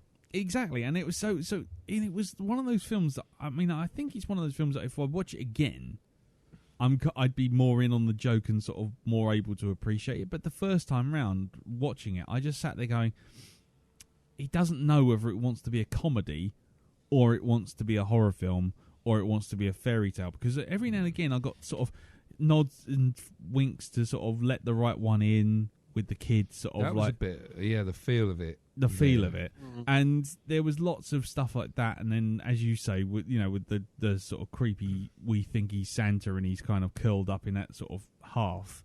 And you're like, poke him, don't poke him, don't poke him. Don't do that. Don't do it. And then it just kind of just turns into, well, just wave some gingerbread and he'll fuck off. And it's kind of like, tonally, it just sort of shifts so many times that I almost couldn't get a read on it, whether I'm supposed to be scared or laughing or what. And I was kind of, I enjoyed it, but I didn't love it. Is that? I mean, that's probably the easiest way to put it. I couldn't really put into sort of like a concise way what it was about it that didn't click with me. But I sat there and the time passed, and Carol sat there watching it with me, and we all sort of looked at it and went, that's different. That's you got to give it thumbs up for unique points. It's definitely it's a clever idea and it's nicely done. And then by the time you work out, so they've replaced the reindeer farm with these guys, and then for some reason, I don't know whether it was because I wasn't 100% on board and engaged, I just started thinking, so what they've basically done is they're now shipping old people off in crates. Sticking them in a box and sending them off. And it's like, that's funny. But then part of me was going, well, how does that work then? And as soon as I did that, I'm like, well, obviously something isn't right. Something isn't clicking with me because I'm sitting there questioning something which is clearly fucking ridiculous. And that was the whole thing with the whole film. All the way through, I'm sitting there going, I should be laughing at this and really digging it and enjoying it. But I was just sitting there going, that's clever, that's funny, that's fine. And I kind of constantly was doing that. I was kind of just mildly underwhelmed, but still appreciating it. It is a film. It is a film I'll probably come back to, and it is a film that when if I catch it again, I'll be sort of like a bit more. Okay, let's see what the deal is with this. But when we watched it this time around, I was just a bit like, okay, that was a thing. It's definitely something. It's definitely unique, but I don't really know how to feel one way or the other by the end of it. I've had a bit of an acid flashback. Go on in. When you mentioned the reindeer pen, there's one bit there that made me laugh at the end when they've got all of the Santas in there, and the music dies out, and you just see the pen there. All of a sudden, you just see the electric fence suddenly go, as if one's just walked straight into it. That's right. Yeah, it just goes in the corner. Yeah. Yeah, no. Like I say, I mean, it's got moments. It's got its moments. I mean, I like the, and as Elton pointed out, those dolls were well creepy. And then when you sort of like he's going through, he's phoning up all his friends and finding they're not there, but the dolls have replaced them. I thought, okay, now we've got to beat on where this is going. It's going to turn into a proper horror film. But then it just turned into a thing about them all standing in a shed, arguing while this old bloke's standing there, and then they're all taking turns to poke it, and it's like, it just, it was, and then poor old Ollie gets his ear bitten off, and. It did try and ramp up a couple of times. There was a bit where they called the policeman out, and they called him to the potato shed, and he thought, "Oh, okay, fine." And then he saw the potatoes on the floor. Said, he just nicked all the sacks. Yeah, and then you think, there's going to be loads of these Santas going around, but it didn't quite reach that peak.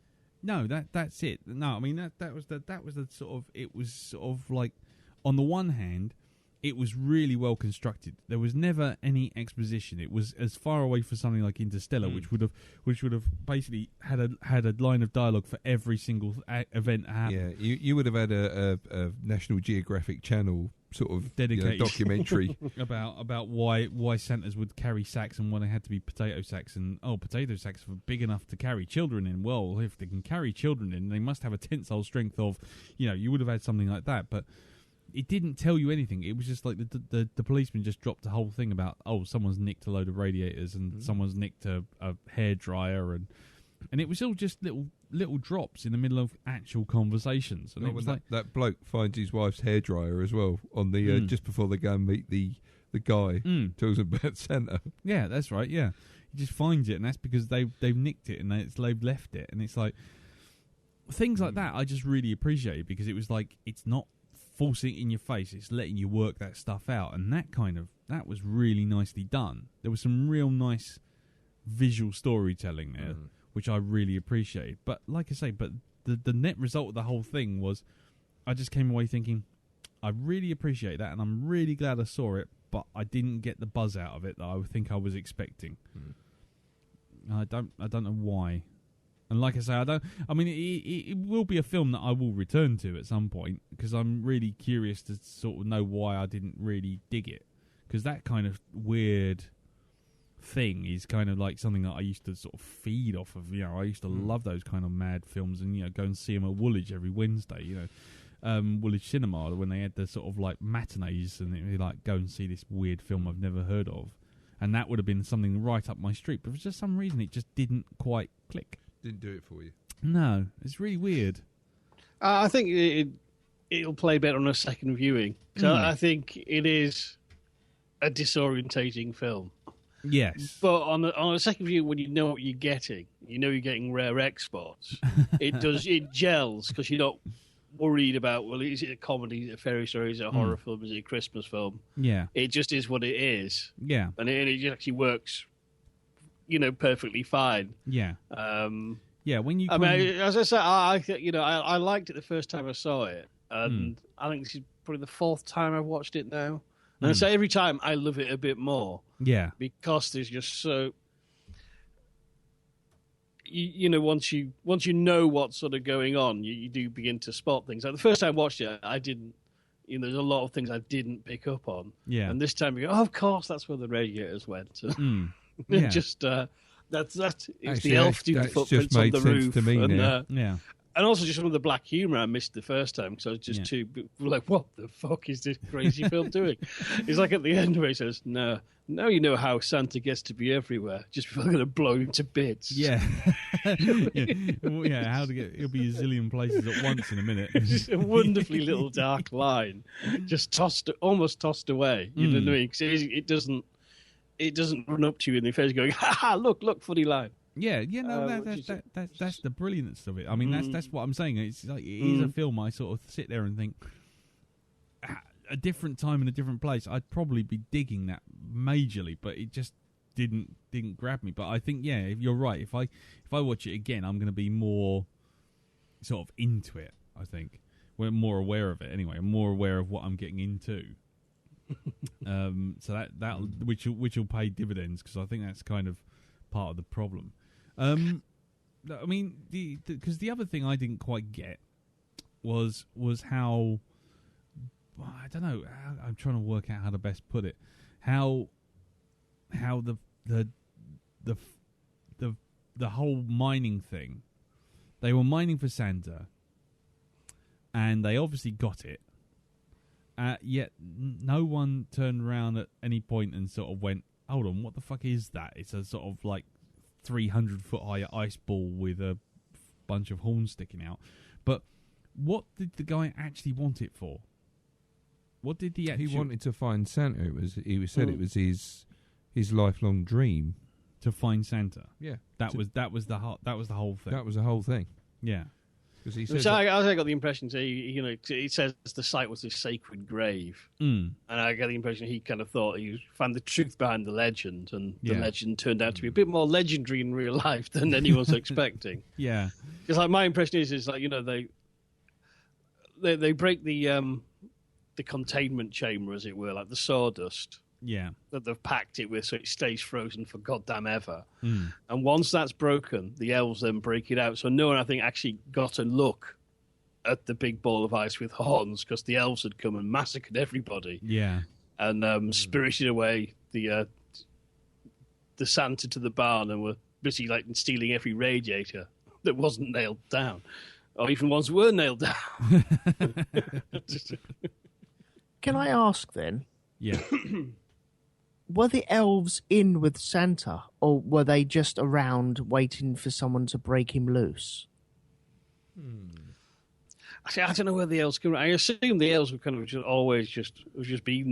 been there somewhere in stasis, as it were, and then because it's kind of, you see the one in the barn, it's pretty much unresponsive unless there's a kid nearby, and suddenly its programming kicks in. Yeah. As it were. And so I imagine they're all just kind of in a suspended animation, sort of in hibernation somewhere in caves, in the forest, and once Santa has been uncovered and the signal's out there and they can hear him, it's kind of, the boss is back. Yeah, which also goes into, and I know I'm overthinking this, but that also goes into the thing of like, how can you make a sustainable business out of like 40 old blokes in a pen, because you need to have more than that to ship them all off So obviously there must be more around. Or there's a breeding program that I really don't want to know about. But no, I mean, overall, I think it was a film that was inventive, unique, interesting, but yeah, maybe not. Maybe it'll be better next time round for me, I think. But yeah, cool. Don't get me wrong, I'm really glad I saw it. I'm really glad I've seen it because at least now... Can I raise one thing that it's something because this is one of these films that I heard going blind, so I avoided all chatter about it, and then when I saw it, I went back to it. And I know for a lot of people, the breaking point is the fact you never see Santa out of the ice. Yeah. And it's the first time I watched it, I did I'd have liked to see it just burst out the ice and run rampage and be chasing the helicopter. I mean, obviously, I believe they didn't do that because they just didn't have the money for it. It was simple as that. Well, the other thing is, I don't think they've been, just 5 seconds of looking at it, I don't think anyone would have been able to deal with it. It doesn't. A bunch of reindeer farmers who can barely take care of like an old bloke. Or reindeer. Yeah, exactly. Aren't going to be able to handle Santazilla. Yeah, it's just. I mean, I think it's actually on subsequent watches. I felt actually they made the right decision in just showing you what they did. That was enough. Yeah, you know what I mean. And if they'd had it on the loose, it would have tipped it too far. It ruined the balance of the film and the story, I think. Yeah, I think so. I mean, I think all the decisions that were made in the film were good ones. Good strategic ones. I just, I mean, for me, I think if you'd had like rampaging Santa at the end, I just think it would have it would have just detracted. Yeah, it would have lost something. Yeah. Yeah, because the problem is that it would have just turned into a standard monster movie, and this was anything but a standard monster movie. And so, yeah, I don't know. I mean, for me, I thought that was a good choice, to be honest. Well, I think it paid you off with something else you didn't expect to see, which was just those kind of marvelous shots of the helicopter flying through the snow at night with the floodlights on. And just these hordes of naked old men galloping through the tundra. Yeah, I was going to say... Which is a sight I'm going to take to my grave. I was going to say... Whether I like it or not. Yeah. I was going to say, it's definitely... You can take that one, Jim. You please, take that one. You're welcome to it. I really don't know what... I think I've seen enough floppy old cock to last me a lifetime, to be frank. I mean, I'm even sick of my own now. It was just like I've seen too much. I've seen things man isn't meant to see, or at least not for that much, not that much. Just no. It was like I mean, in some ways though. I mean, it was it was Christmassy because like they all looked like the last turkey in the shop flashing about, but. But no, I never want to see that bit again. I could quite happily do with pixelating the lower third of the screen for the next time I watch it. If it was Michael Bay, there'd have been upskirt shots from that guy watching his testicles bashing around. Well, they would have, you probably would have ended up with, fuck knows what you would have ended up with if it was Michael Bay, but let's never, ever worry about that. Ever. That way madness lies. Yes. Oh, dear. Anyway, anything else to say, or should we move on to feedback? I think it's time for feedback then, yeah. Hello, is this thing on?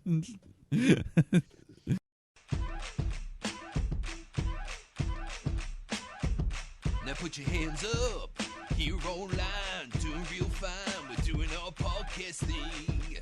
It's called Blackdog, it's not like a joke, is anyone there listening? What do you think of our show? Let us know by MP3 or email. Just get it to us. It ain't no fuss. We'll even read your Twitter rings. Cause if you like us or you hate us, send some feedback in. Gotta geek and point to rates and put some feedback in. If you think my voice is sexy, put some feedback in. Man, we really like it if you put some feedback in. Oh, oh, oh, oh, oh, oh, oh, oh, oh, oh, oh, oh, oh.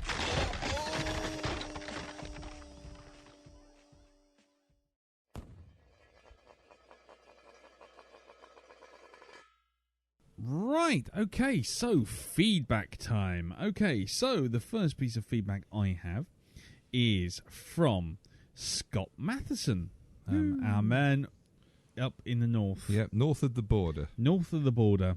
And he writes, what's his name? He's Peacock Fondler, Yes. if I remember correctly. For his crimes. We doth name him the Peacock Fondler. As announced on Crime Watch. Exactly. So, our friend, the Peacock Fondler, his subject line is plus 22% VAT. Season's greetings, malevolent gentlemen of the Blackdog. You better watch out, you better not cry, you better not pout, I'm telling you why.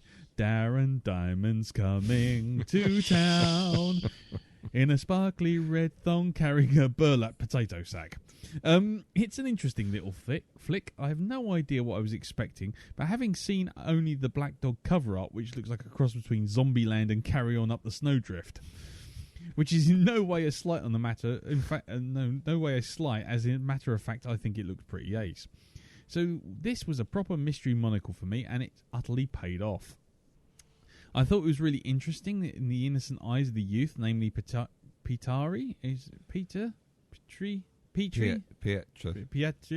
something. Yeah. Well, Scott spelt it right. I'm not pronouncing it right. Yeah. Just call him Pete. Yeah. Namely Pete and his belief in Santa Claus that saved the day. Despite his mum being gone, his young friend Yuso being a complete teasing cunt, and his father being emotionally distant, he still believed in the magic that is Christmas, saying that the kids is scared shitless by the prospect of whatever is out there coming to get him. Oh, despite the prospect, yeah. So what does he do? Just what every young boy in his position would do, and if we could, he starts carrying a big fuck-off loaded rifle.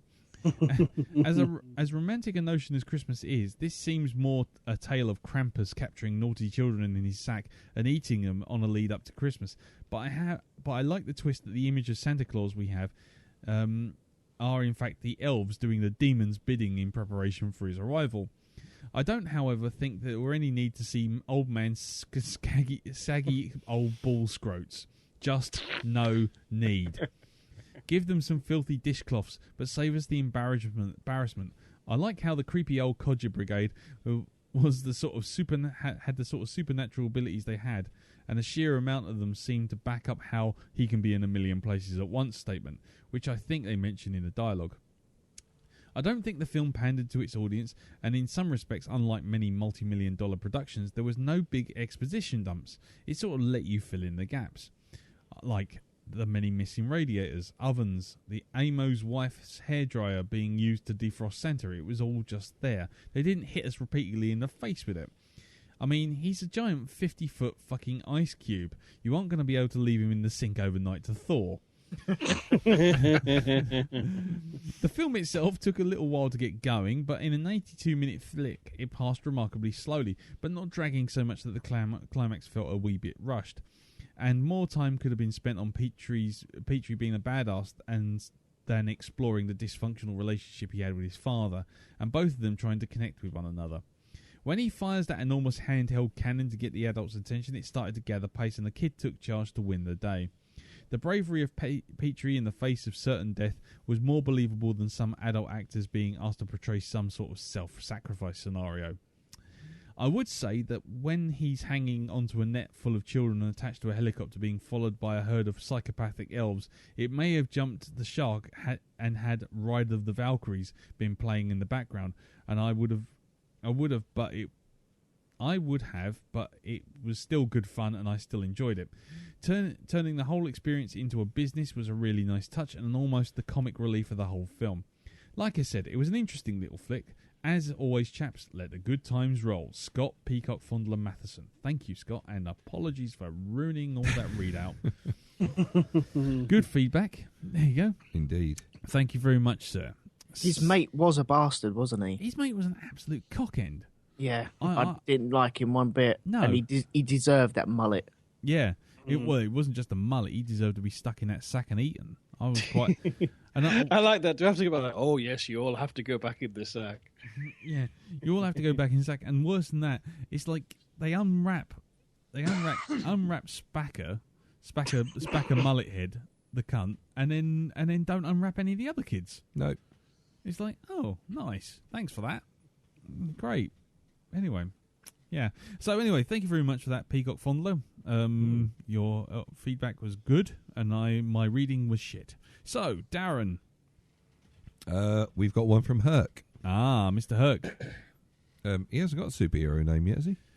No, he's just Herc. I mean, just Hercules. Herc. I mean, Hercules. Well, you can't get more superheroic than Hercules. I mean, Very blimey. true. Yeah, very true. They turned him into Kevin Sorbo, for Christ's sakes. You can't get more super than Kevin Sorbo. And The Rock. Yes, they did. With these... Oh, you've got a lovely lion hat on. Yes. Oh, I like your lion hat. Herc Lion Hat. Herc Lion Hat. There you go. There you go. Oh. See? Not Lion Heart, Lion Hat. Lion Hat. Yes. He's now the Lion Hat. There you go. See? He'll thank me for that one day. I'm sure. Yes. Guess what he's getting for Christmas? You should send him one. I'm going to send him one. It'll keep him warm out there in Canada. Herc writes, he writes, ho, ho, ho, merry Die Hard season, everyone. Short and sweet and sleep-deprived feedback this week. Well, what an excellent film, eh? Loved it. I'm especially delighted that they played it straight and it still generated chills and horror despite the absurdity of the subject matter. This was really nicely made, and I enjoyed how well the tropes of the horror genre work here. Great cinematography too, top-notch work. And even though I knew the elevator pitch for this, the way the movie doled out bits and pieces of information kept me engaged, and there were a couple of well-done twists I wasn't expecting at all. I'm particularly impressed with it since I'd seen the original short about 10 years ago, and the end of the film is the title of the movie. But somehow the last act, especially the last few minutes, took me completely by surprise. Like David Mamet said, the way a good story plays out is surprising yet inevitable. Or to put it more appropriately, this movie respects cause and effect. Oh, Jesus Christ. Christ, oh my God. I'm taking it back. He's not the Lion Hat. He's the punster. Yeah, and he can be found writing Christmas fucking crackers. Jokes. Yes. Anyway, on with the feedback. By the way, did anybody think the main bloke in this was the Finnish William H. Macy? Macy fact, the Finnish phrase for Christmas is the generosity and mercy of Macy. So there you go. Oh my word. No, he's definitely punster. He's the punster. Yes. Anywho, are there any failings in this film? Maybe. I don't know. Nor do I give a shit.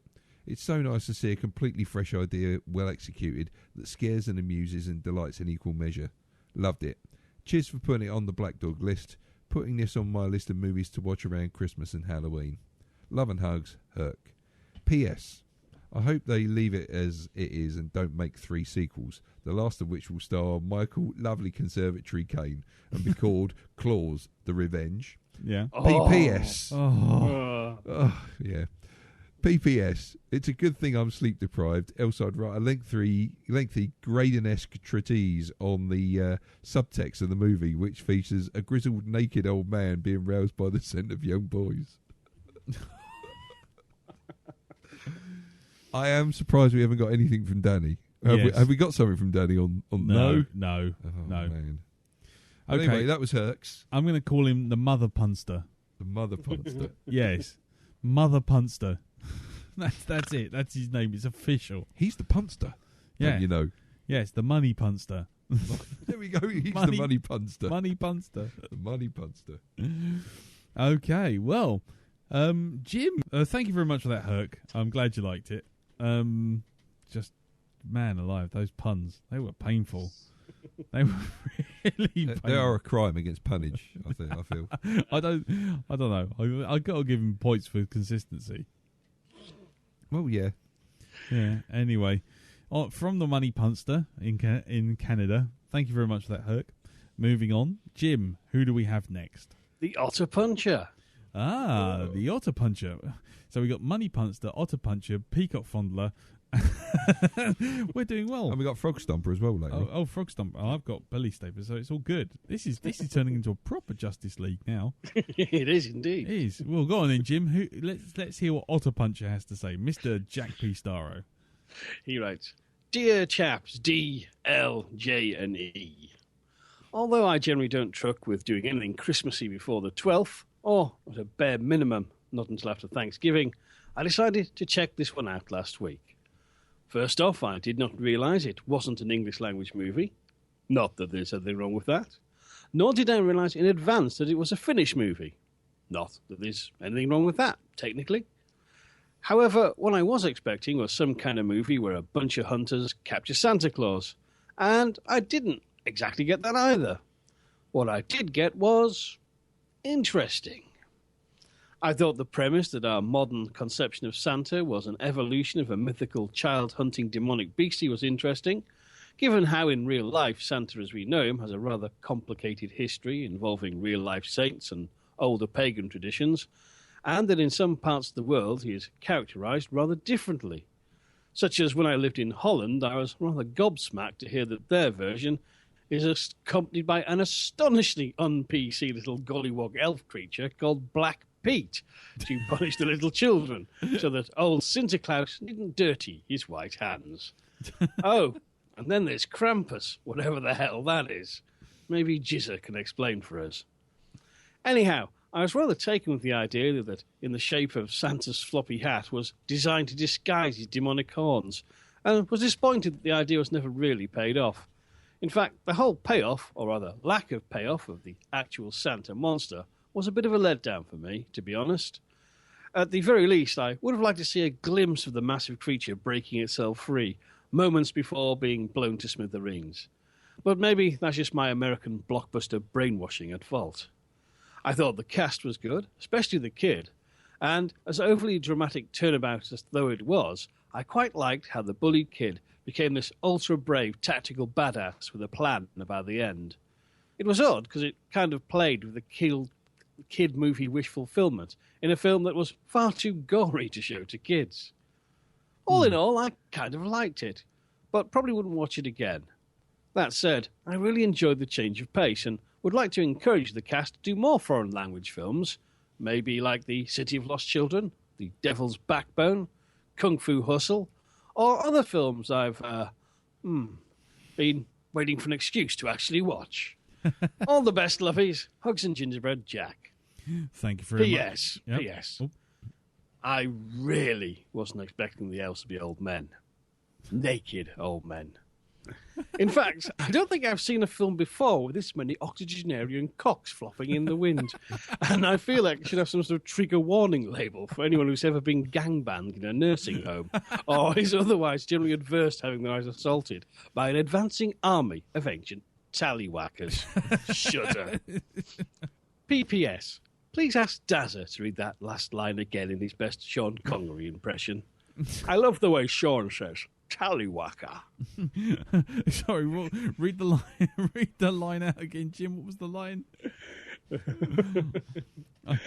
I'll just post it to the Skype. Yeah, just post it to the Skype. Hold on. He wants me to read it out. Yes. Okay. Yeah. No worries. Yeah. Hold on. So the Skype line is okay. The line is PPS. I really wasn't expecting the old men, naked old men. In fact, I don't think I've seen a film with that many octogenarian cocks flopping in the wind, and feel like it should have some sort of trigger warning label for anyone ever been gangbanged in a nursing home, or otherwise generally adverse to having their eyes assaulted by an advancing army of ancient tallywhackers. Okay. Do you want me to try this one? No, I can't see it from here. Oh, so. okay. Blimey. This is the expand the text. I'm trying to expand the text. I'm trying to do this. Just don't expand the tallywhackers. Cletus, expand the text. Cletus, I'm bored. And bird. The boar word. Right. There you go. Okay. So, do it in Sean. P.S. I really wasn't expecting the elves to be old men. Naked old men, in fact. I don't think we've seen a film or films before with this many octogenarian cocks flopping around in the wind. and feel like it should have some sort of trigger warning label for anyone who's ever been gangbanged in a nursing home or is otherwise generally adverse to having their eyes assaulted by the advancing army of ancient tallywhackers. Ancient tallywhackers. Like a tallywhacker. Like a tallywhacker. Ancient Tallywhackers is now officially the title of this podcast. Excellent. Well done. You got to end it in sh. Yeah, don't spell it properly. No. Tallywhackers. Ancient Tallywhackers. Yes. Ancient Tallywhackers. Ancient tallywhackers. I've got a tallywhacker. Like a tallywhacker. Like a tallywhacker. Yes. Sure. Elton's had to be called away briefly. Has he? Yes. So has he gone to oil his tallywhacker? Aye. He's gone. Tallywhacker problems. Aye. Doctor, I've got a spot on my tallywhacker. It looks like Bruce Forsyth. It keeps saying, good game, good game. It's nice to see it, not nice. Yeah. It's got a wig, and it looks wrinkly. It hurts when I do this. Well, then don't do that. Anyway, I'll skip over. Such old jokes. For God's sake, don't give us a twirl. To impress a chick, helicopter dick.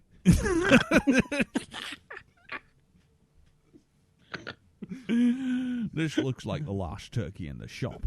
Sexy last turkey in the shop. Anyway, I'm going to read out the feedback Elton was going to read out, which is You're from doing the voice of some actor. I know I can't. Go on, do it as Morgan Freeman. like a Twinkie. Like a Twinkie. Good day, Blackdoggers. So this is from first time poster Tom Campbell. I can tell you I've just killed your family with a spoon, and you wouldn't care. Yeah. Yeah. Like a Twinkie. So anyway, Tom is now known as first time poster. That's his superhero name now. You can't read that out like that. You see, you just got to go into it every time. Every time we announce him, and first time feedbacker. Yeah, this is first time feedbacker Tom McCamberley. For the fourth week in a row. It's like Groundhog Day, this, isn't it? Every week. Every week. Good day, Blackdoggers, from your perpetual first time poster. That's either Morgan Freeman or possibly Rod Serling. I can't work it out. Anyway, I remember when Andy first walked in. Yes, I remember Andy Dufresne. It's going to have to be a quick week this week if I'm going to make this program. So I'll crack on for now. This was a great picture. Just the right amount of creepiness and dread as Petrie investigated the case for Santa Claus. You keep waiting for the deaths to pile up in like a slasher movie, but I enjoy their choice to keep the death to a minimum. A minimum. Around the last 30 minutes, when it shifts from pseudo-horror to action-adventure, I was cheering for the plan to kill Santa Claus, for Petrie to become the youngest filmic badass since Newt. I was grinning and pretty much assured this is now a holiday tradition picture for me. For me. Just have to convince my wife to watch it now after Love Actually. From now on. And the fact that I could watch this entire film over this morning's bus commute is also a big plus too. Good choice, folks. Loved it. Please more of this. Now I'm off to set my bear traps. That 50-foot bastard isn't coming down my chimney this year. Bye, Tom. Well, thank you very much for that, Tom. That's the key to a good Morgan Freeman impression. Every time you come to an end of a paragraph, you just repeat the last two words. Flippant Morgan Freeman aside, thank you very much for that, Tom. Thank you for the feedback. And yes, never watch Love Actually. Ever. We're never reviewing that on this cast. No, we're never doing. If I put this on the list for 2016, trust me, I have had an embolism, and you need to have me sent off to the nearest dignitas. Okay, we'll maybe draw back from that one then. Yeah, all right. Put that on the back burner. Just so you know, I'm just leaving it there. I'd for future reference. I'd sooner gnaw my own leg off than watch that film over again. I watched it once, and that was enough. I spent 6 weeks recovering from diabetes afterwards, and I'm just never doing that again. So, thank you very much for that, Tom. So, we're moving on now. Darren, who do we have next? We have, if I remember rightly, because I'm having to come out of this section on my phone to go back to my email. There we go. We have, I do believe it's Teresa Bowles, the frog stomper herself. Aha. Yes, it is. It is the stomper of frogs. Okay. So, Teresa writes, good evening, chaps. I know you like short feedback, so I'll just say that I love this movie and will add it to my list of Christmas movies that I will watch every year from now on. I'm so glad when I find a Christmas movie that isn't so schmaltzy and saccharine-laced that it makes me want to be violently ill. Everything appealed to me about this movie. The beautiful setting, the great characters, the good acting, and the very dark humour. Just before they blew up the icing case Santa, how does Santa be in so many different places at once? We're about to find out. And the Santa training session of all the elves at the end was brilliant. Nothing in there for you, Fuzzface. How amazing was it when the young main character, Pietri, took charge while all the adults fell to pieces. Yeah. Was willing to sacrifice himself but ended up coming out triumphant. Great choice, guys. Teresa, Frog Stomper Bowles. P.S. How much do you think they paid the old guys to run around in the snow naked? Well, it was cold, wasn't it? I don't think they paid them anything because they all died of hypothermia shortly after filming, I'd imagine. Yep. Yeah, lovely. Well, thank you very much for that, Teresa. Thank you. Nice feedback. Glad you liked it. It seems like the only dissenting voice at the moment is me. Yeah, you soulless individual. Ah, fuck's sake. There is no joy in your entire body. That's In it. my soul is empty and devoid of life. Love actually has seen to that. Yes, I think it has. Okay, so Jim, who do we have next? We have another regular, Mr. Martin Thompson. We really must come up with something for Martin. A name must come up for Martin. We'll have to think about it because we've really shot our bolt with Money Punster for Herc. I mean, to be honest, I think that's our moment's past. I can see you thinking about it. Just run the machine. Oh no. No, because I'd have to find it. Oh, okay. Oh no. The only reason I know because I don't think it's on my desktop. If I run it, it'll be like 10 minutes of me looking for it. And the only other button I've got is the one line movie review randomizer, which if I press that now, does this.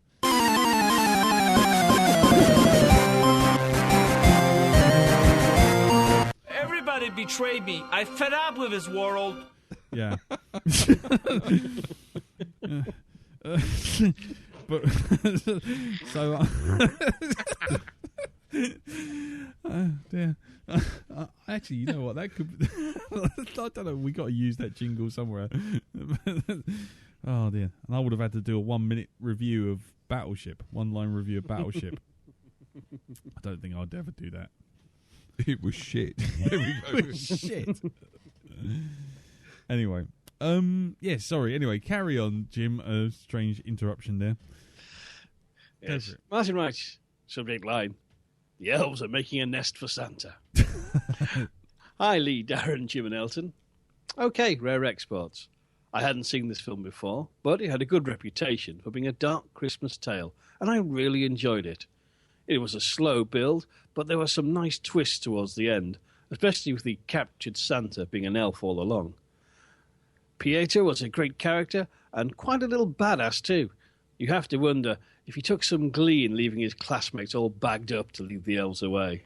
The Santa visual was really good too. Giant block of ice with two massive horns sticking out. So, overall, a good little movie, and one I enjoyed more than I thought I would. Cheers, Martin. That's short, sweet, and to the point. Thank you very much for that, Martin. Glad you liked it, sir. That's good.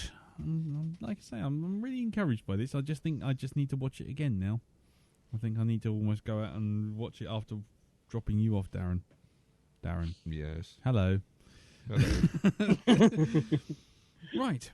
Cool. Okay. Well, I'll move on to my piece of feedback, which is from the mighty realms of the Atlantean sub-basements of the Belly Stapler, Michael Cornett, the Belly Stapler, who does the blogspot. Do this again. Who does the blog dustandcorruption.blogspot.com? That'll be the thing that he does. So, let's attempt to read this out without making an absolute pig's ear of it. And so, Michael writes, "Greetings, Black Doggers from somewhere in the centre of the earth. Well, we thought we had the navigation system fixed and we were heading for the course for Atlantis when suddenly we emerged in fresh air. Thinking it was Atlantis at last, I was might perturbed to find out no, it wasn't.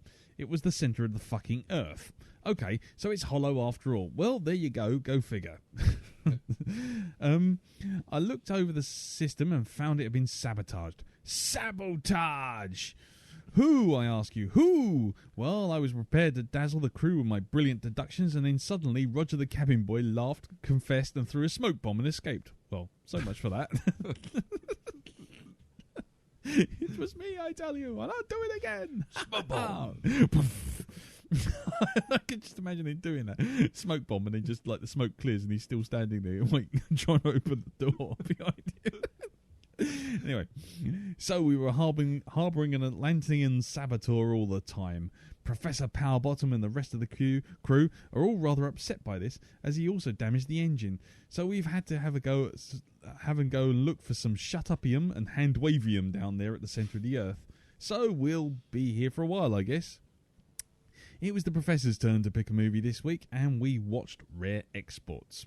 Now, this is the second time I've seen this, and a friend had me watch it last Christmas, and I didn't quite know what to make of it. Yeah, see, I feel the same. It wasn't until afterwards that I found out the makers had done a short film, and that was the springboard for it. Watching it again, well, it's got some good sinister stuff, but while certainly audacious and atmospheric, it's also disjointed and sometimes doesn't always hold together. The frozen landscapes is a great setting for an unsettling horror, and the idea of some monster lying under a huge mound is a good one. But, well, there's what was the nature of the elves? Who just showed up out of nowhere? Why couldn't we get some sort of glimpse of the giant ice creature in the ice? Why chop off the horns? While it has its eerie and atmospheric in parts, as well as being just plain bizarre in parts, it also came across as a build-up to a joke that just wasn't funny enough to justify it, and was out of sync with the movie. And while a corral full of naked men does sound interesting in concept, the execution was not how I used to imagine it. Ew. Oops, now Captain Throbchest is saying that he saw some people riding lizards. I should go investigate. Till next time, gentlemen. Michael Belly Stapler Cornett. Thank you very much, sir. Thank you.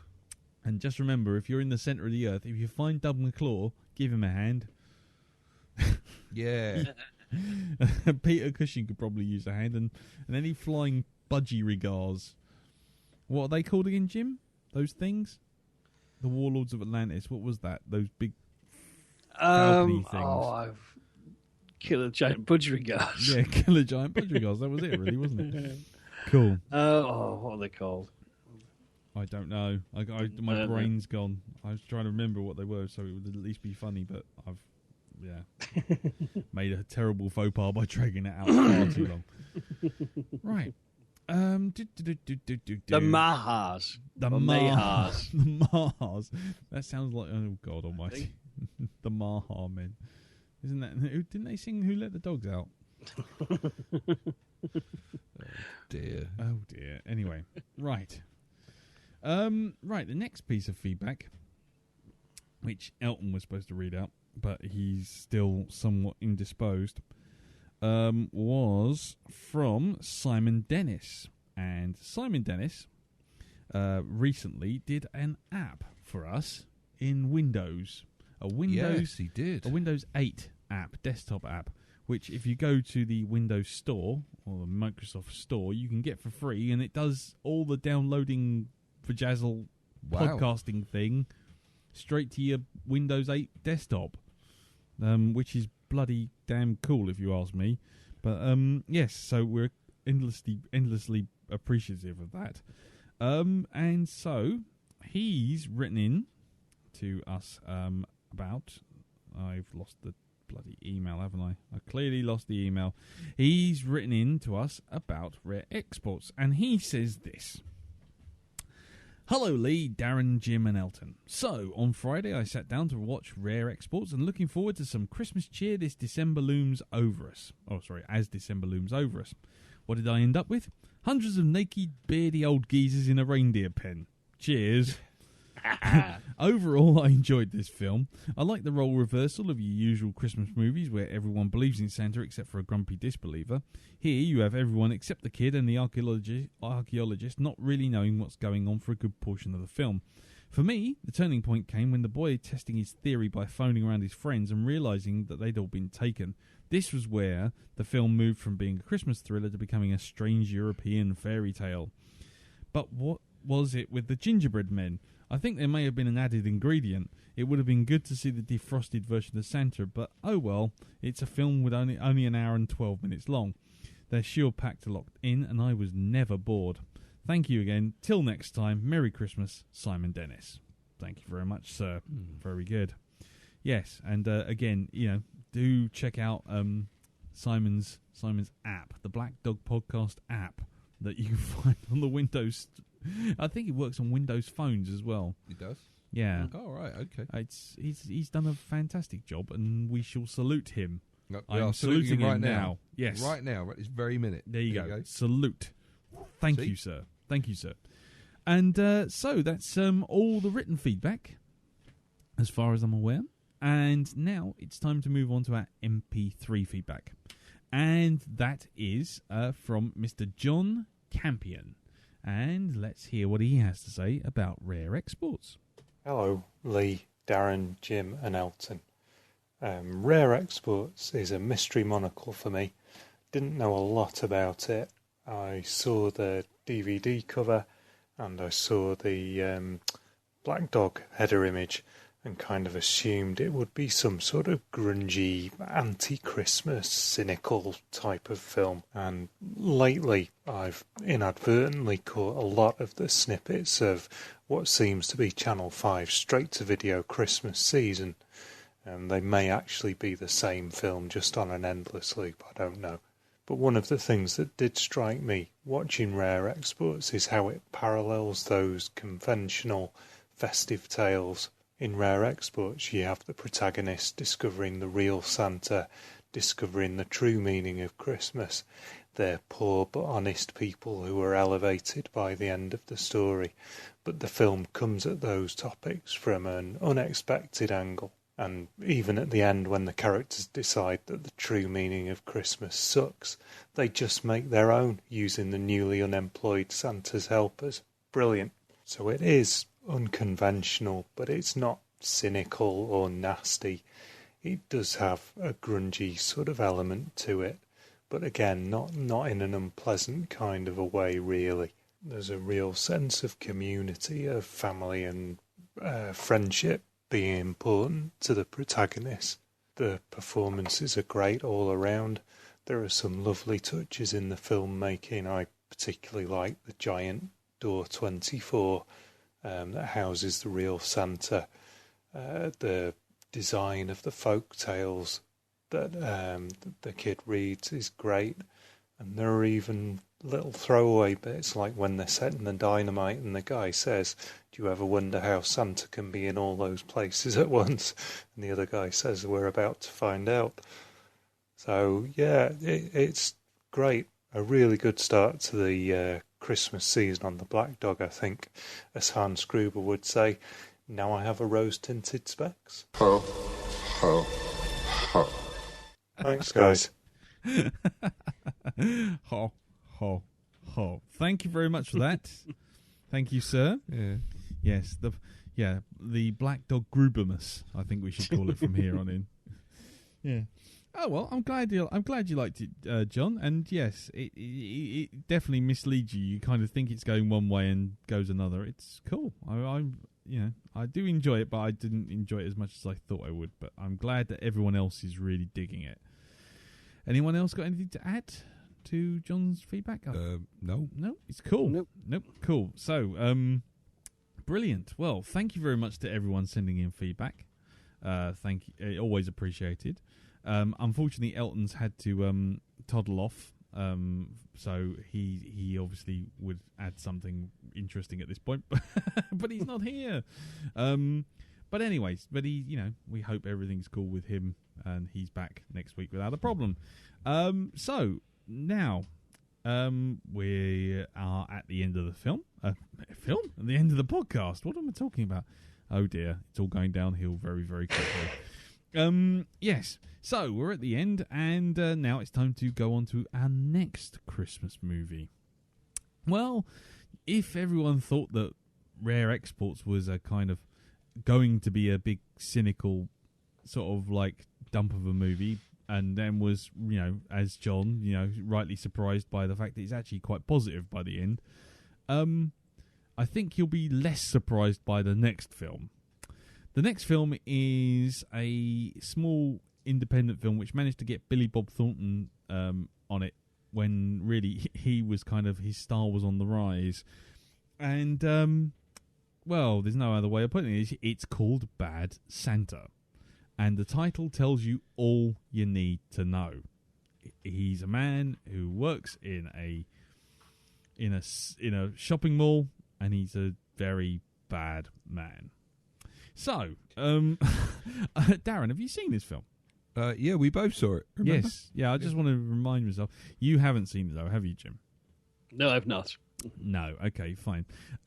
Yeah, I think the only thing I can give away is it's a very baldy comedy, and with a coal black heart. But that's about as much as I'm going to say right now, because it also is quite rude. But you'll see why, obviously it's a Blackdog podcast Christmas movie for sure. So, yes, we can't really say much more than that, really, because a lot of the laughs and everything come from the shock value. Yeah. So yes. So if you'd like to send in any feedback or join us for next week for Bad Santa, do send in your feedback to blackdog@geekplanetonline.com, or send it to me via Twitter, which is the Blackdog Podcast, or send it to us via the Facebook group, which is facebook.com/groups/the Blackdog Podcast. And before we go, Jim, have you got anything to plug? Yes, I have. Literally just released is my latest podcast, which is another edition of the second edition of a newly minted Tomagoria, where I talk books with the lovely Odile Thomas. And this time we're discussing Den Patrick's wonderful fantasy gothic swashbuckling novel, The Boy with the Porcelain Blade. Excellent. I'm looking forward to listening to that. Great. And we can find that on your usual Hypnagoria, was it RSS, yes? Yes, indeed. And on iTunes, on Geek Planet Online, on Rogue 2, and on Stitcher, and probably pirated, as well. That's when you know you've made it. Indeed. Excellent. Well, thank you very much for sticking with us, Jim. And thank you to everyone for listening, and we shall see you all next week for Bad Santa. Until then, take care, have a good week, and we'll see you all soon. Tatty, bye. Bye. Bye-bye. Now, hit it, Stephen.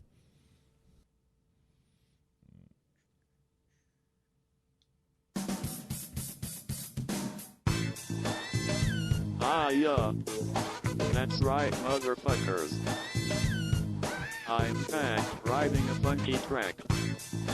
I got a story to tell you all, so listen up. Yo, trip on this.